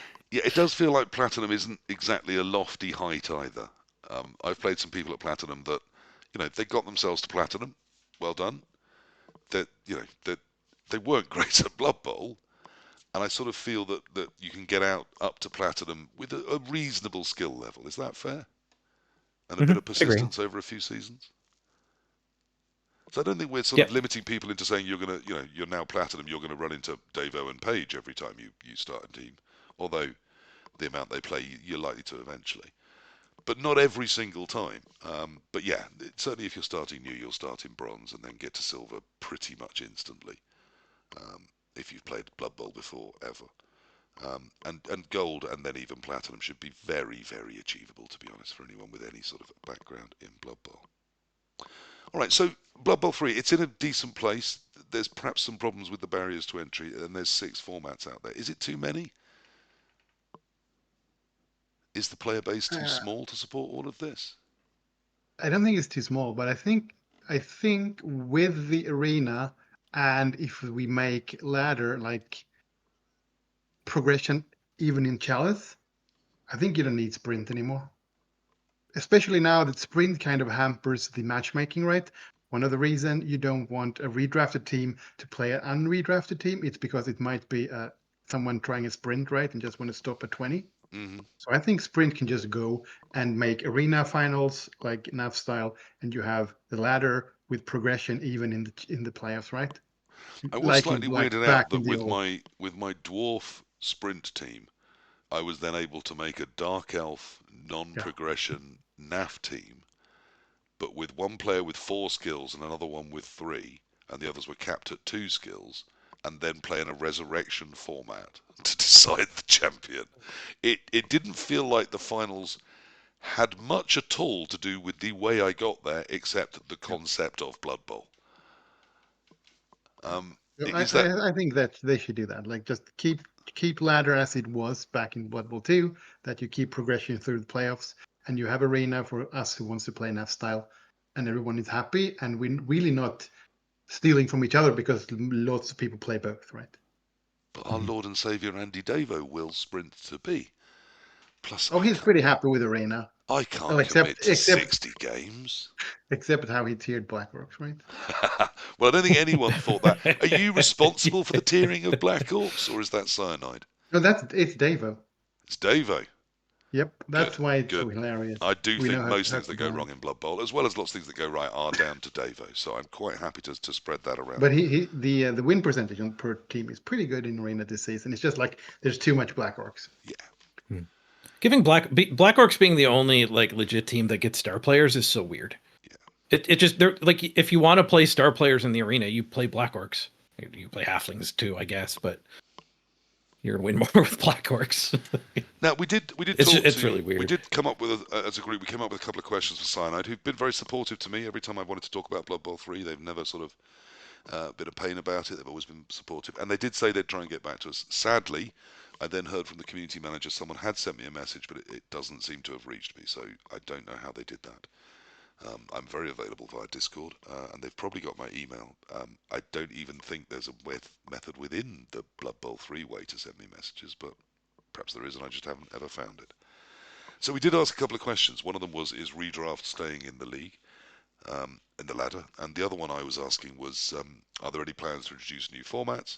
And please, can we have any statistics about the number of people playing single player to the place of the number of people playing online?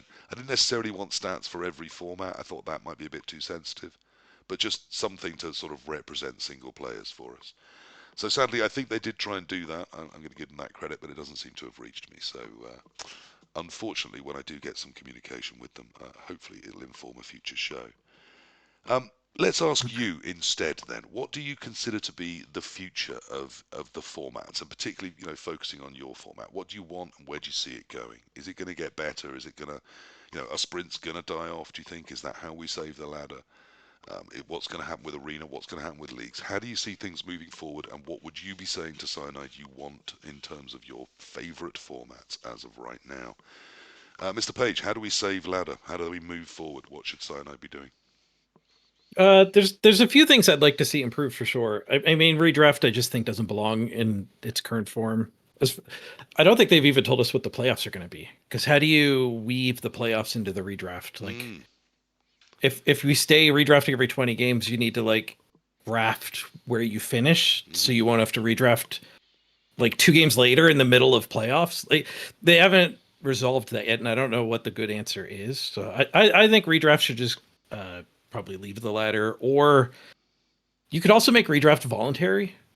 So at any point you could hit, I want to redraft. You get the benefits of like curing your serious injuries and whatnot. and that would start a new sprint. So you could keep sprints, and then you just have a sprint run that you can restart, and then you do your redraft, and then your next 20 games are another sprint. I mean, to me, But 20, that 20 might be a way felt to quite a do it. long time before the redraft, considering also how far back the cut was. I mean, they could have introduced a cut back to, say, 1400 or even 1500. I mean, you can literally, it says in the rulebook, choose it wherever you want. They give an advice of 1300, but it's literally just this is what we might do, but do what you want. And they've gone with 1300, but they've gone with 20 games before you redraft, which my reading of the actual rulebook, it's never said, but it's kind of hinted that it's designed maybe for a tabletop league of about 8 people, which would say maybe 7 games in a regular season and 3 or 4 in a playoff maybe before you redraft. So I was always thinking sort of maybe 8 to 10 games. Fumble chose with 15 games to the redraft. I thought that wasn't unreasonable. Is 20 the right number, do you think, Paige? I think they probably just picked 20 because it was the sprint number. I don't even Right. know if it was thought that well strategically. It was just matches sprints. But yeah. Like the other problem with any amount of redraft in the Infinity Ladder is the growing 20k. Right. Yeah. So whatever values you do set, like you could set the redraft to 1.8, and then it almost doesn't exist except for that agency fee. So you're still gonna have to fire a player after you play with them for 80 games. And I know like almost nobody plays 80 games, but like why do you have to just like ruin the fun for the people who do want to play a buttload of games on one team? It's like in Blood Bowl 2, we had players retired. Like after 78 games, you had a very small chance of your player retiring in Blood Bowl 2. After every game, they rolled like 3d6, and if the number, it was weird, and there was just a chance that started at some absurd amount. And I remember like Eliod ran into it, and then they got rid of it the next season. But I remember playing against somebody who had like 150 games on a Skaven team, and thinking like, why is this rule here just to ruin this guy who's having fun? Like, Yes. He wasn't hurting anyone with his Skaven team, but he had to fire all of his players at some point. Yeah, because of the retirement. That does seem a little odd. Talk to me about Arena, Christopher. Where's the future of that?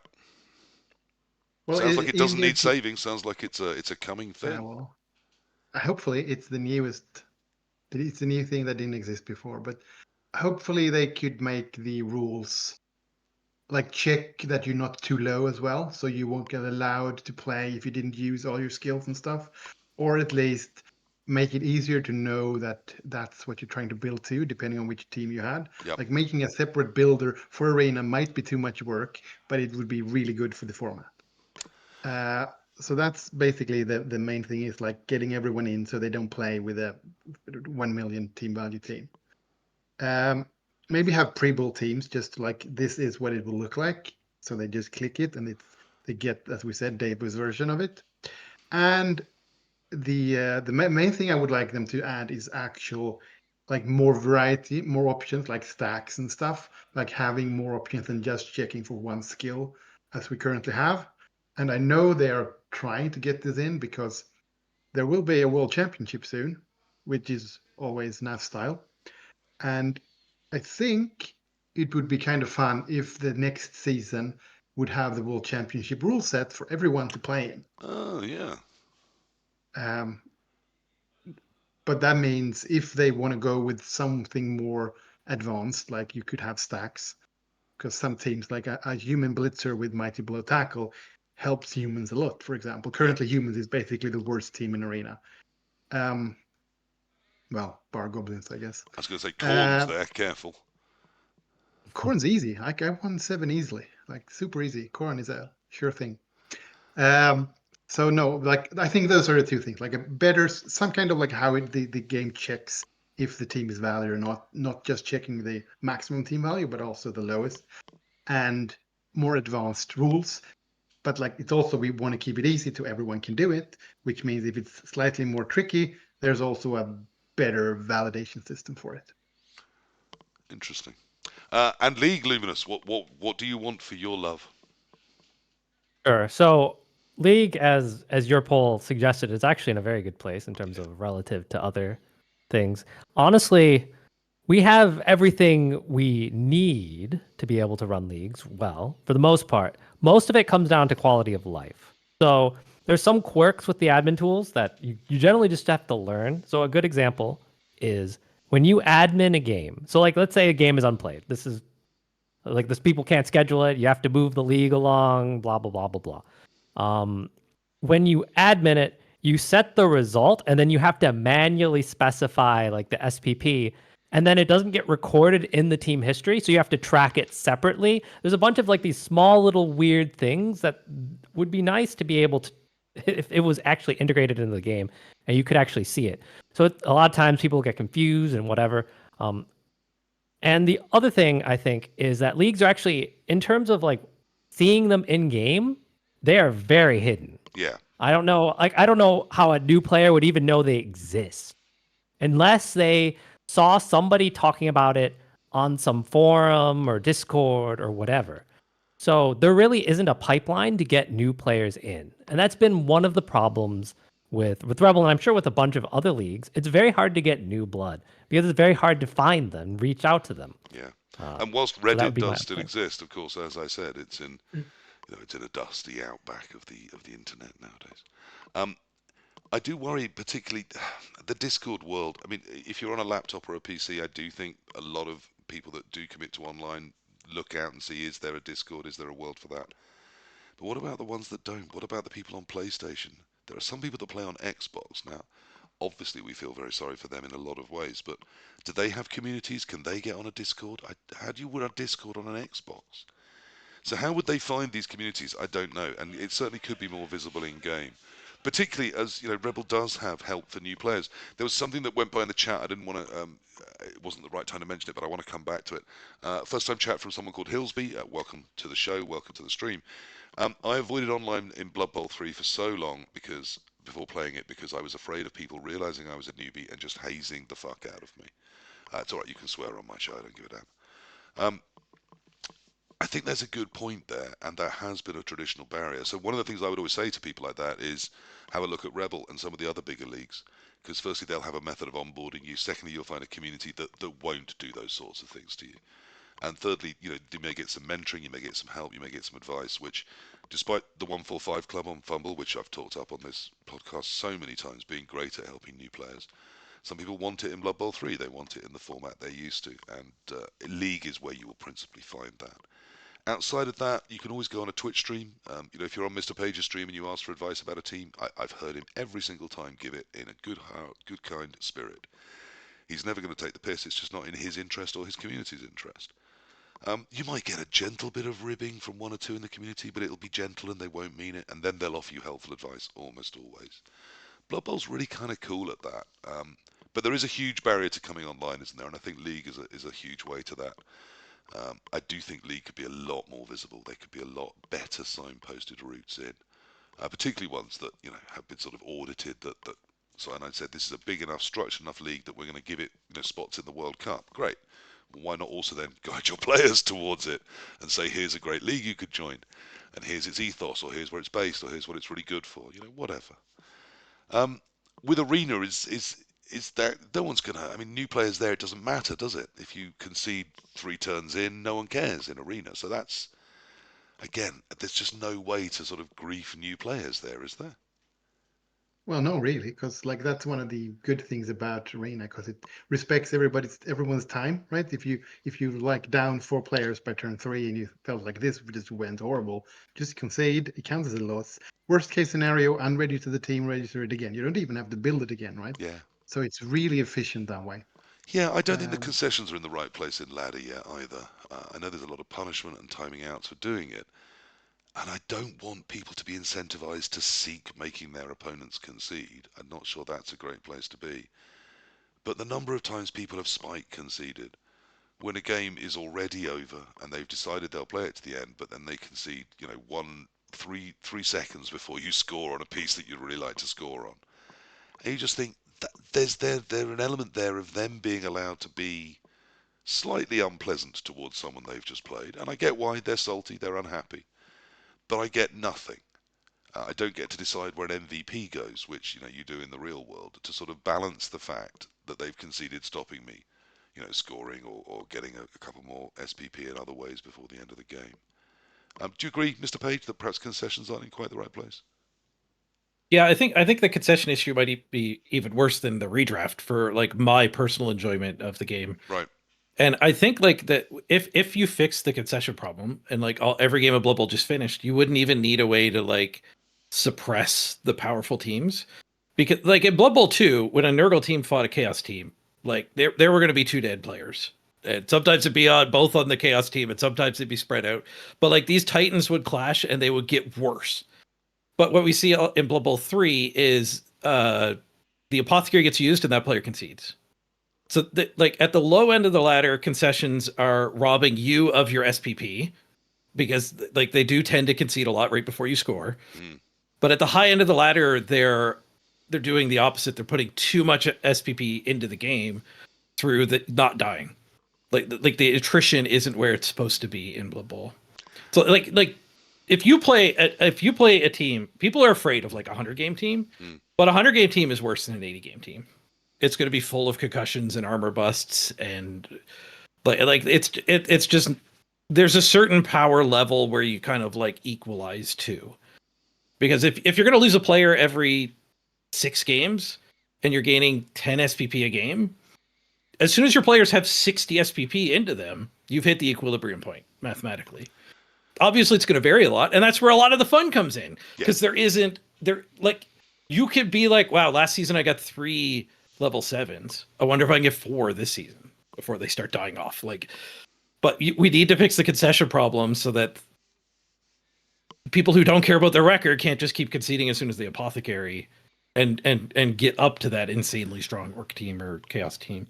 Well, and I mean that is one of the sort of features, if you like, of the ladder system at the moment, isn't it? Is if my first 30 games I lose all of them, but I build a good team that can then go on a 40-game run where I only lose, say, 3 and maybe 3 draws, I'm still going to end up in a fantastic position after that, aren't I? Yeah, you can win the ladder. Could be, and honestly, like losing your very first game doesn't matter because it's elo. Because like if you face the same opponents, which I guess you won't because there's matchmaking, but we don't have that big of a player pool, so you might actually face the same opponents. Like losing that first game is going to give you negative 32 SR, but every game after that, you're gaining a little bit more because you're lower SR relative to your opponent. So like elo is supposed to be for chess and like long Magic the Gathering used to use it. They got rid of it, but it's for long-term Magic the Gathering. Tournaments were not decided by your elo, but you could get an invite to your country's nationals through Magic the Gathering by your elo rating being really good. So it's a long-term measure of your skill. So obviously, like it's trying to figure out how good you are. The more games you play, the more accurate it gets. So the individual result 40 games ago doesn't matter because the amount it varies is gonna shift, and it's still gonna try to peg you at where your skill level is. I guess to some degree, because I do want to speak up for Sprint. I do guess that was one of the reasons Sprint came in, was to give people a feeling that they can play a lesser number of games and be in a competitive environment, even if it's just for them, where they actually care about those games. They're not just pimping a team ready to then actually do something with it in 30 games time. So perhaps there's some hybrid of Sprint and the ladder which makes people care about their teams but still allows these longer lived teams to build. And yet at the same time, I still don't want to really commit to playing more than maybe 25 games, 30 games in a season. And if that doesn't make me competitive on the ladder, perhaps I'm just not going to bother. Whereas in Sprint, obviously it does. If you have a high enough win rate, like 20 games is enough to be in the top 10. But the problem becomes like when you're trying to camp a top spot on the ladder, it becomes a back and forth. Like right now I'm sitting at number 1, but I mean, honestly, I'm just going to love the fact that you've just checked to ensure that you still are. Yeah, I'm still there. But as soon as somebody passed me, like I have to play another game, right? So you end up in a leapfrog situation. And if you, God forbid, you lose a game when you're just trying to retake, because now you have to get like 4 more wins to pass them because the matchmaker's going to keep pairing you down. Because there's like you literally can't get paired up if you're number 2. Well, if you're number 2, you technically could, but the number 1's not going to be spinning. Unless they've until they've gone past you, at which point he'll be spinning urgently because he's suddenly the number 2. The question I wanted to get round to, I suppose, is with all of these formats that are on, is there actually space for the new one that I hear is coming? Christopher, you're responsible, aren't you? Or at least people you are familiar with are. It seems to be happening over in Morg Bowl. Tell me about Bullet Bowl. Why should I care? There's so much Blood Bowl around already. Well, you have to care. It's like I don't. toyed with My yeah, default same as position is not caring. You yeah. can change that. I mean, the point was kind of like there was Blitz Bowl back in Blood Bowl 2, right? Um, Yeah. so it was kind of like try to do something like when the arena showed up, we basically stopped our spin ladder for it was basically the same thing. Right. So we tried to do these two, the Morgan Thor Cups, which are resurrection tournaments, and but beside those, we kind of wanted a ladder to go, a spin ladder just to be there if people wanted to play something. And that's what's the thing, like what's missing, what isn't there in Blood Bowl 3 currently. And it was kind of this like, what if we like put people to play just 1 minute turns? And like, I'm sorry if you live in Australia and New Zealand, you can't play because of the lag. But like, you just have to try and see. Also, So because some if you're people have. that focused on the game, you're never going to be looking out for the killer spiders. It's not That's safe for also them. true. Yep. Yeah, the drop bears inside. So yeah, so basically we tried to try to think of like if people want to keep staying in our spin ladder, what should we do? What's left that hasn't been done?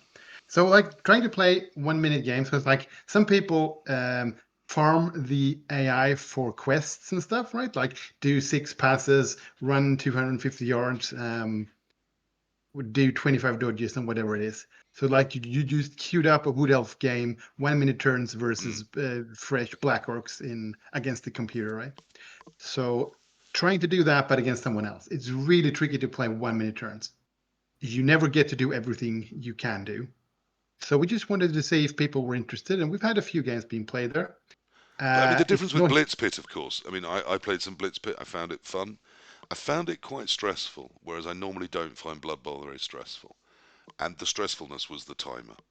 And even on Blood Bowl 2, there were ways because the animations just gave you a couple of seconds, or when you hit someone, you got a few seconds of the dice before you went back on your ludicrously clicky timer. But on Blood Bowl 3, there's no stops. If you give someone a minute, 1 minute later that turn ends. No matter what they're doing, or animations, or waiting for dice rolls. that was one of the rules. Like you have to turn off the animations. You can't play this with animations on. That's just the way it is. And we had a few games, and I've played it a bit, and it's fun. But it's like you have to just do it to like it goes really fast. Like you can do a game in 35 minutes, which sometimes is something people like say that's something bad about Blood Bowl. It takes so much time. You have to set off like other online games. You can just 15 minutes and I can do something. With Blood Bowl you can't. So like how quick can we get a game in? And of course, people will play the teams that are easy. Like no one is going to play nobility with all the fend. You can't put dodge on manual if you play Amazons and stuff like that. So it will be orcs and it will be dwarves and it will be humans and it will be like chaos, the easy stuff. But I mean, it's going to be frantic and it's going to be fun, and that's why it's there. Fun in Blood Yeah, Bowl. I'm not sure that'll ever exactly. catch on. So we may end up with a seventh format, and if it's successful, no doubt Cyanide will be grabbing it from you and pretending it's theirs once again. We always try and talk. I wanted to talk obviously about all the formats and about Blood Bowl 3 in general, but I keep mentioning that there is only one Blood Bowl. It's just played in a variety of different ways. If someone is transitioning over to the sort of methods we've been talking about, and despite I don't care about single player, if you're transitioning to that, then best of luck. Buy yourself a big family bag of crisps. But if they're transitioning into these other formats, there are going to be some wrinkles that are new to them. So where I always talk about the risk profile changing and how you build teams sometimes changing. If someone is new to the ladder, what should they be primarily focusing on, Paige? You're a ladder expert. I hold that to be true. So if I'm played a lot of NAF, played a lot of, maybe a little bit of League, but now I'm going to play some ladder. What's going to be different? What should I be focusing on? I think the apothecary usage is the biggest thing that I see, like the old guard of Blood Bowl that people who came at it from somewhere else do differently than me. Where I learned entirely on the ladder with progression, I have quickly designated my apothecary is for saving lives. Right. And almost 100% of my opponents use their apothecary to win the game. Right. And if you use your apothecary to win that one game, you're going to lower your win rate. You're lowering like the equilibrium point where you're the strength your team can grow to. So like I'll aggro apothecary in the first few games, but as soon as I have like a level 3 gutter runner, like I'm not apothecarying my rookie blitzer And on turn 2. you're not But you're not solving a key KO if that gutter runner's Yeah. still on the pitch and might Oh, need it at some point. I basically never turn a KO into a stun. Okay. Like you're just gonna get him fouled. So like, you know, I'll pivot at the end of a season, sure, like because then you're at a point where you need to win that particular game. Okay. So there's some sort of equilibrium point that like I haven't figured out yet. But if you're going to play 20 more games with your team, your apothecary should be used on an injury that's going to fire your player or just a straight dead.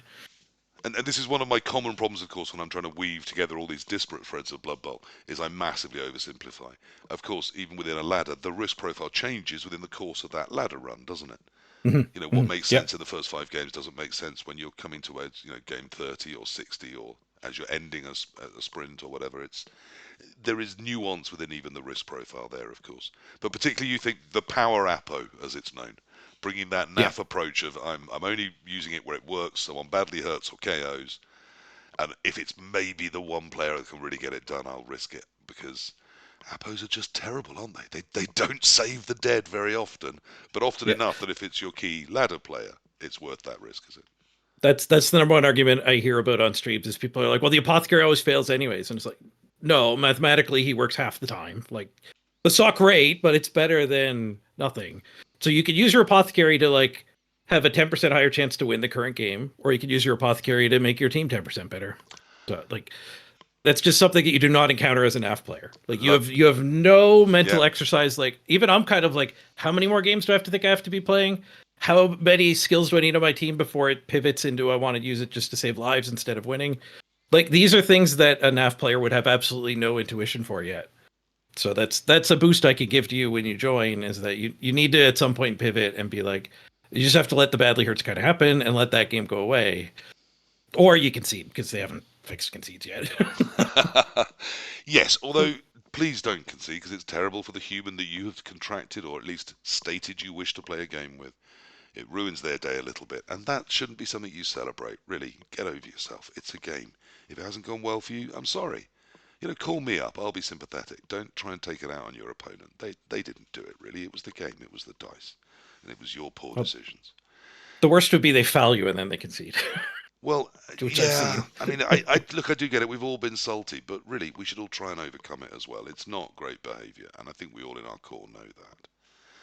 I defend people's right to occasionally act out, but try and make it occasional. Come on, it is only a game you're playing, for God's sake. Luminous, same question. Where's the risk profile difference from League if I'm a ladder player or if I'm used to NAF style? What should I be thinking instead? Sure. So I'll just bring up that ladder actually there's similarities with ladder profile. Like you do have to consider when you want to APO, when you don't. But with League, the number of games you play is significantly less. So each game is more and more important. And also you have to keep in mind that it's like in terms of the way the game is structured, you all play the same number of games. So let's say you have 10 games or whatever. Maybe at the beginning you're a bit more conservative with your APO because you don't know like where you're going to shake up in terms of like your overall record, because you want to be able to qualify either to win the league or for the postseason tournament or whatever. And usually only the teams with a certain high enough record can make it. But you don't know like where that's going to shake out. So you want to keep your team in a really pristine condition. You may want to consider APOing MNGs because individual games are much more important. So having those players for the next game could be a make or break, especially if you know the schedule. So if you know, I have a Dwarf Coach coming up and I have a Claw Mighty Blow Vermin, maybe I'm going to APO that MNG because he's going to be very important in that game. Or in teams like if you have a really good Gutter Runner or whatever. And so, but then as one of the things I like about redraft, I'm a huge fan of coach agency in those sorts of decisions, and being put into positions where you're taking interesting decisions like that. I think that's a really interesting thing. Right. So, and then the other thing is towards the end of the season, then things start to come up like, I need to win this game. Or especially when you're down to like the last 2 games or whatever. So you know exactly what you need to do and you plan accordingly in terms of when you plan to use the APO or how you're going to play defense, how much risk you put onto particular players. You can sort of strategize in that department. And again, there's tension there between, do I do it all like for this season and try and make that, or do I have a team ready for next season? Maybe is it how much am I going to kill here? Right. Are these people mad, Christopher? All these risks to their players? What a crazy world! If I'm going to transition over and play some arena, I've never done it before. What tactically, strategically am I needing to be thinking about? What's different for me?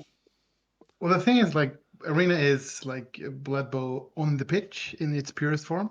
It's a puzzle. Every turn is a new puzzle. How do I solve it the most efficiently? That's all there is. Uh, you power Apo if your War Dancer or your Blitzer or your big guy gets KO'd, right? You keep them on the pitch unless it's maybe like there's not enough turns they will do a difference. Like the troll stands up, has no movement basically. If it's turn 14 or turn 6, okay, let's let it go. But like you do it aggressively to have the best chance to win the game. Because that's the only thing that matters in Arena. You want to win. Sometimes you play for the draw because there's nothing else to do. But like it's all about maximizing your percentage every single turn. Interesting, I did find myself in the arena a position where the draw was no damn use to me. I needed to either win or lose Yeah, because a that could draw would happen. have killed the team. So when it looked obvious to be a draw, I conceded so that I could still have another go at getting the final win I needed. Yep. I'm not sure I ever actually bothered in the end. I was so horrified by conceding. Well, that's kind Um, of an interesting thing to talk about because they had overtime in the first Arena season. right, yes. And that shifts the balance of power, so to speak, between bash and agility a bit. Like dwarves and orcs are much better with OT than they are, and you build your teams differently. Like rerolls become more important when there Yeah. is an overtime as well. So some teams like we really need 3 rerolls when there's OT, but we only need 2 if there's no OT. So there's a lot of changes they can do there if they ever want to bring back OT. However, games take longer, and we don't want Bubble to be any longer than it already is, I think. Yeah, So, now but speaking it's of that, we don't need this podcast to be much longer either. So I'm Mhm. going to come to my final question in a minute, which is a traditional one that someone smarter than me offered to me at one point, and I've just grabbed and pretended it's my own, which is there anything we should have talked about that we haven't? So you will get genuine chance to say anything you want to say about Blood Bowl 3, your preferred format, or the format wars of Blood Bowl 3 in general. Um, but before we do that, I just want to talk a tiny bit about what these formats offer each other. I'm a great believer not just that Blood Bowl exists in lots of forms, but that the more Blood Bowl you play in the different forms, the more skills, abilities, knowledge you're going to bring from that into other things. So the ability, and even Paige, I'm sure, will nod and say yes to this, the ability towards the end of a run or the end of a season where you really need to get stuff done, to move into a slightly more naff way of thinking. Change your risk profile, power Apo when you need to. Say, actually, that 5 plus, even if it kills my gutter, if I don't get it done, this team's dead anyway, so I'm going to take that risk. So there are times where that ability to look at a 4 plus 5 plus and think that's pretty decent, which to a NAF player sometimes looks good. To a league player, to a ladder player, it's always madness. I think there's things it can bring to you. I think the camaraderie of league, the tightness of those number of games leading towards that deadline, again, can just teach you things in terms of what's possible, what's not, where the risk profile changes. And I think building something huge on ladder from the start, I think is always really useful. As always, I'm going to do that wonderful thing where I say all the formats are great, apart from the seasonal specials, which are shit. But they're at least interesting. Okay, so even I've had a few games of each, and I think I've got some halfling cosmetics that I will never, ever, ever use. Um, but even though I suppose have a place in it. So the real answer to the Blood Bowl format 3 Wars is play whichever version makes you happy, and hopefully it'll keep enough for the player base to keep going. I do think Ladden still needs some work. The king of all the formats, of course, is Fumble's Black Box Trophy, but you won't be surprised when I say that. And Blood Bowl 3 wishes it had anything half as good as that. But again, it has a bigger commitment. That's a 60 game commitment across about 4 months. So that's way too much for some people, and I absolutely get that too.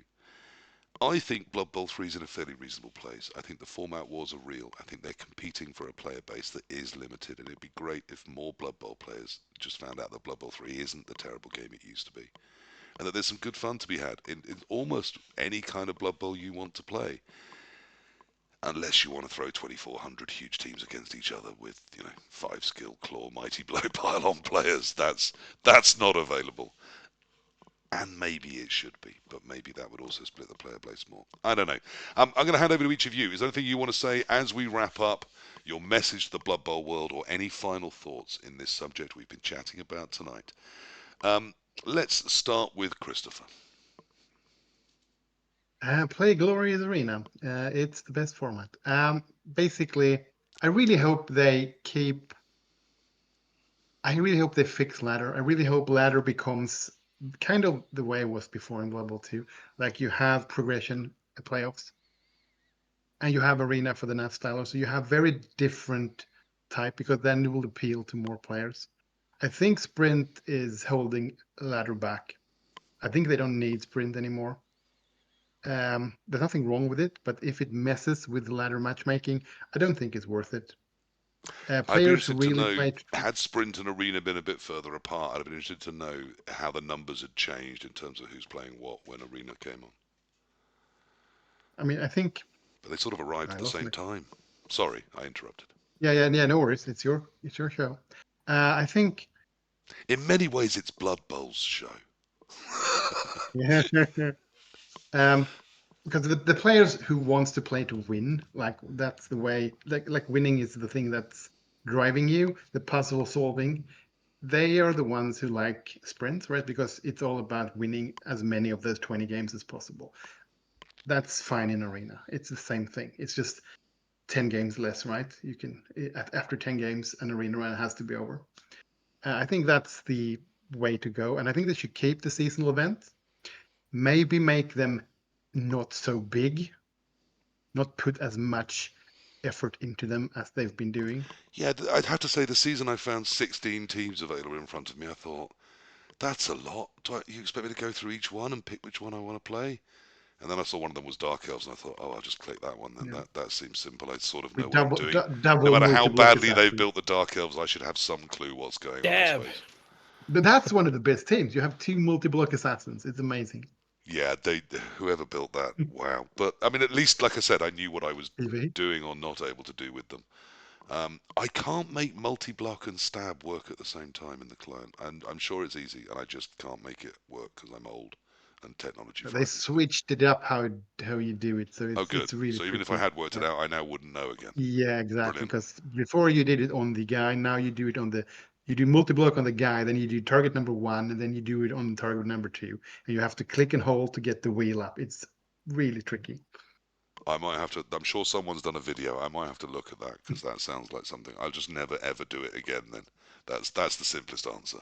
If something's that complex, I just won't do it. It's fine. I have learned how to throw up with a troll, so I'm not entirely a lost cause. I can learn. I may be old, but I can learn. Um, okay, sorry. Let's come back to you. Anything else you wanted to say? I think that's fine. Like keep making the admin tools improve. Like they get a lot of feedback from all the Yeah, I'm sure they do. commissioners, so like just keep making it better because it is improving.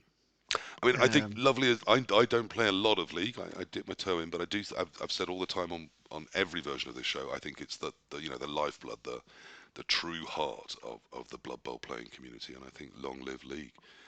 It's on those shoulders we all stand.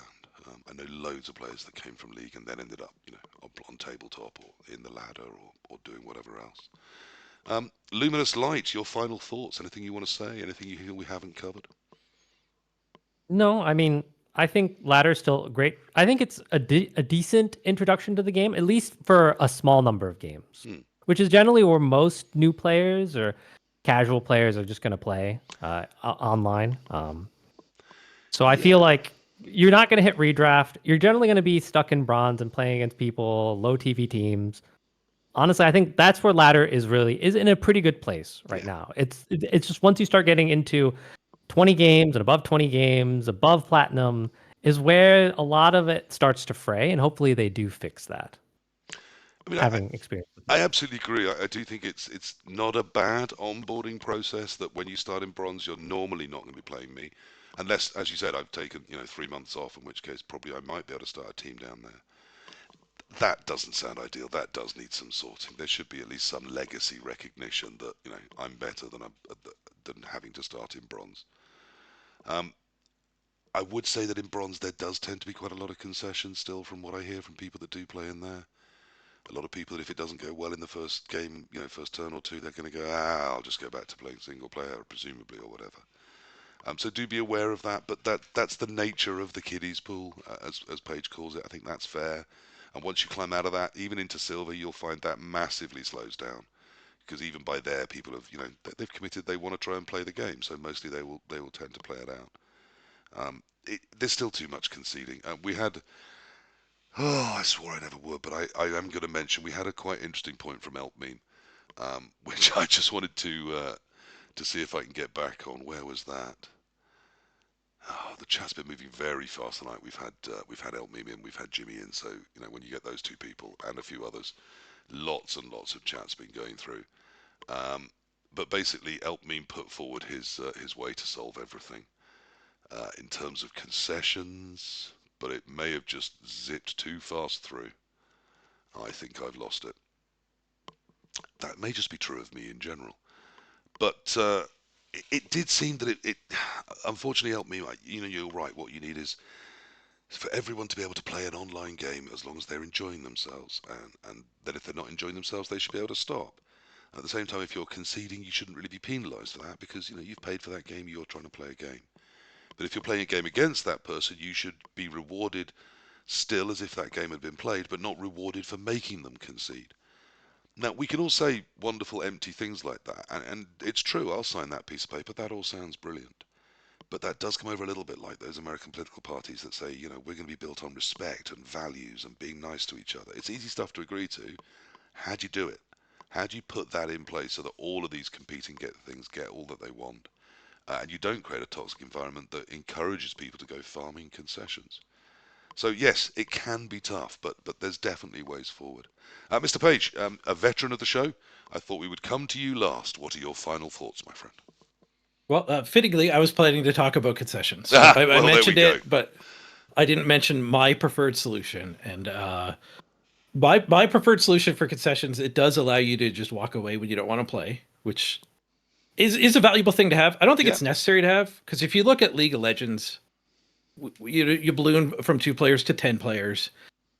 Like that community, that not just League, but any MOBA, you have to punish concessions harshly, because if you're allowed to concede even 10% of your games, that means literally no game ever finishes. So there is a certain aspect of I'm hitting play, I'm committing a half hour to playing League of Legends, and I'm going to play at least until we all agree to surrender. So, you don't need to have your system allow people to leave, but I think we can in Blood Bowl, and that's by having the AI take over. So when you're done with this game, you just Alt F4, and then the AI takes over. Maybe you get a chance to reconnect if the game interprets it as a disconnect. But when your connection timer runs out, the AI takes over. And then as the player who's still in the game, the winning player, I should get the option. I shouldn't be forced to play against the AI. But now I have the choice to get that last touchdown, which is so common. Like, and I think a lot of the times when they concede right before you score, it's not necessarily spiteful. It just happens to be when the game ended. So if you steal somebody's ball and you happen to scatter catch it on a Saurus, and you run it upfield out of range of all of his players, and he concedes, he didn't just deny, like, he didn't concede because you were about to get 3 SPP on your Saurus. He conceded because you're about to score and the game is over. No, you're right. So if the AI we takes should over, go with joy and love in our heart. It's not being done through spite. Yeah. It's being done through a recognition of the ending of the game. It's just an unfortunate happenstance that when you stole my ball is when I lost. Yeah. I'm leaving when you stole my ball, right? But anyway, if the AI takes over, you can take that touchdown, and then you can hit the button and just take the win. So you can play the entire game if you want to farm them like you would have. You could just play a little bit to get that one last touchdown. And importantly, at the high end, you could destroy that other Chaos team so you don't have to run into it again. Like, you just can't concede at so I can stop playing, but the AI is going to play on with my team, and I'm going to have to suffer whatever it's done. Yeah, and if you reconnect, it'd be like World of Tanks. Like in World of Tanks, when you die, you only have one life in World of Tanks. Like 40 people spawn in, a bunch of tanks shooting each other. You die, and you get kicked. You can leave that game, but you can't play with that tank again. So World of Tanks is like RPG, like you're leveling your tanks up and putting new gear on them. So you have to go play a game with a different tank. So in Blood Bowl, you would have to, like, you probably should be forced just to rejoin that game. But they could in theory let you go play arena instead of ladder. But you couldn't play that ladder team until the game finishes, and you're stuck with the consequences. So it fixes both sides. Arena, which is free of consequences. If the AI takes over, it fixes both sides of the problem. It fixes the attrition side at the top of the ladder, and it fixes the SPP denial at the bottom. It has the problem of you overfarm. Yes. So you are picking your evil, pick your evil. Yes, You're probably going to get more touchdowns against the AI than a player. Yeah, I haven't yet met an AI that could hold a candle to a reasonable Blood Bowl player. I'm sure there will be one fairly soon. Whether they can be bothered to do it with Blood Bowl, who knows? I'd like it to be better than it is. They just made it a little better for the Eternal League, and it should still be bad though. Is worth noting. Like even if a bronze player leaves, that should be a worse coach sitting there that takes over. So I would kind of be okay if it was bad at building cages and missed building a cage, but it should never click a skull when it rolls a POW in a skull. Sure. Which the Blood Bowl 3 AI has done. So it should play. This idea doesn't work until they make it competent. Yeah. I'm not even sure it's reached that yet. I wouldn't know. No. I know people that have been playing on the single player, and they tell me that it's getting okay at doing agility teams. It's still struggling with bash teams. To see the value of guard players, stand firm players, where it should put them, where it shouldn't, when it should use stand firm, when it shouldn't, things like that. If it's got stand firm, it'll use it in every situation, even when it really shouldn't. It's a theoretical solution until they actually make it. Yeah. Not embarrass itself. Well, I mean, so is Blood Bowl 3. When we say, I keep coming back to that. In terms of a clone team monologue, I don't really have one to say. I think the whole show has been obvious. There's a lot of variety on Blood Bowl 3. It's better than it used to be. There's 6 different formats out there. However you want to play Blood Bowl, there's some version of it. And even the ones that are suffering right now, like Ladder, I'm by no means a cyanide groupie, and I'm not part of any of their, testing community or VIPs. I've never wanted to be. I want to be independent and say what I think. And what I think is that it's not terrible anymore. It's a reasonable version of Blood Bowl now. I wouldn't say it's good yet, but one thing I'll give Cyanide a lot of credit for, when they say they're going to keep adjusting formats and looking at feedback and looking at the numbers, they really do seem to be doing that. Each season has had a few little changes to ladder. When they haven't worked, they've changed them in other ways the next season or gone back in other directions. So I think any of the little corners that they decide to keep going that aren't working, as long as Nacon keep funding Cyanide to keep working, I think we'll get adjustments. I think we'll get changes. And I don't think that, they'll always let Davo put Black Orcs in a ridiculous tier with access to things that no other team can have. So I think every season we'll see slightly new versions of everything, and hopefully, eventually, it all gets better. However you're playing your Blood Bowl, if you want to start playing it on Blood Bowl 3, nowadays I wouldn't say I wouldn't do it yet. What I would say is there is a commitment in terms of getting all the races. There's now a reasonable number of races in. I think it's about 21 now. So that's 2/3 of the races are available. But you don't get them all with your $10 Steam discounted Blood Bowl 3 game. And maybe that's a slight worry for me. So make sure that you really do want to play it and really do want to make sure the races that you want are there for you. They do racial special packs occasionally where you can get 4 for one price and things. So as long as you don't mind waiting a little bit and holding out, you'll eventually be able to put it all together. And yeah, I think Blood Bowl 3 is getting that. I think the formats are interesting. I think Arena's been a huge and valuable addition. It's a quick, dirty way of playing a NAF game. And I think that's a nice thing to have. I think it would be nice to have Ladder in a slightly sexier format again, but I'm sure it'll get that way. That was One World, One Blood Bowl 64. In our traditional ending, if everyone could wave, it helps me find it in the edit. Thank you all for coming, for listening, for taking part, or for just watching me on YouTube, or however you consume this product. We are there for you. I'm at Thrud Bowl next weekend, but I'm trying to get one organised for the week after that. And rather than doing all of these short notice ones, I'm also looking at an entire autumn schedule where I can get some ones in that people that can't commit short term can commit to. And we can get a few interesting subjects I've been having on the back burner for a while and bring them to the fore. That was this episode. We're done. You should be doing something else now. Bye-bye. GG.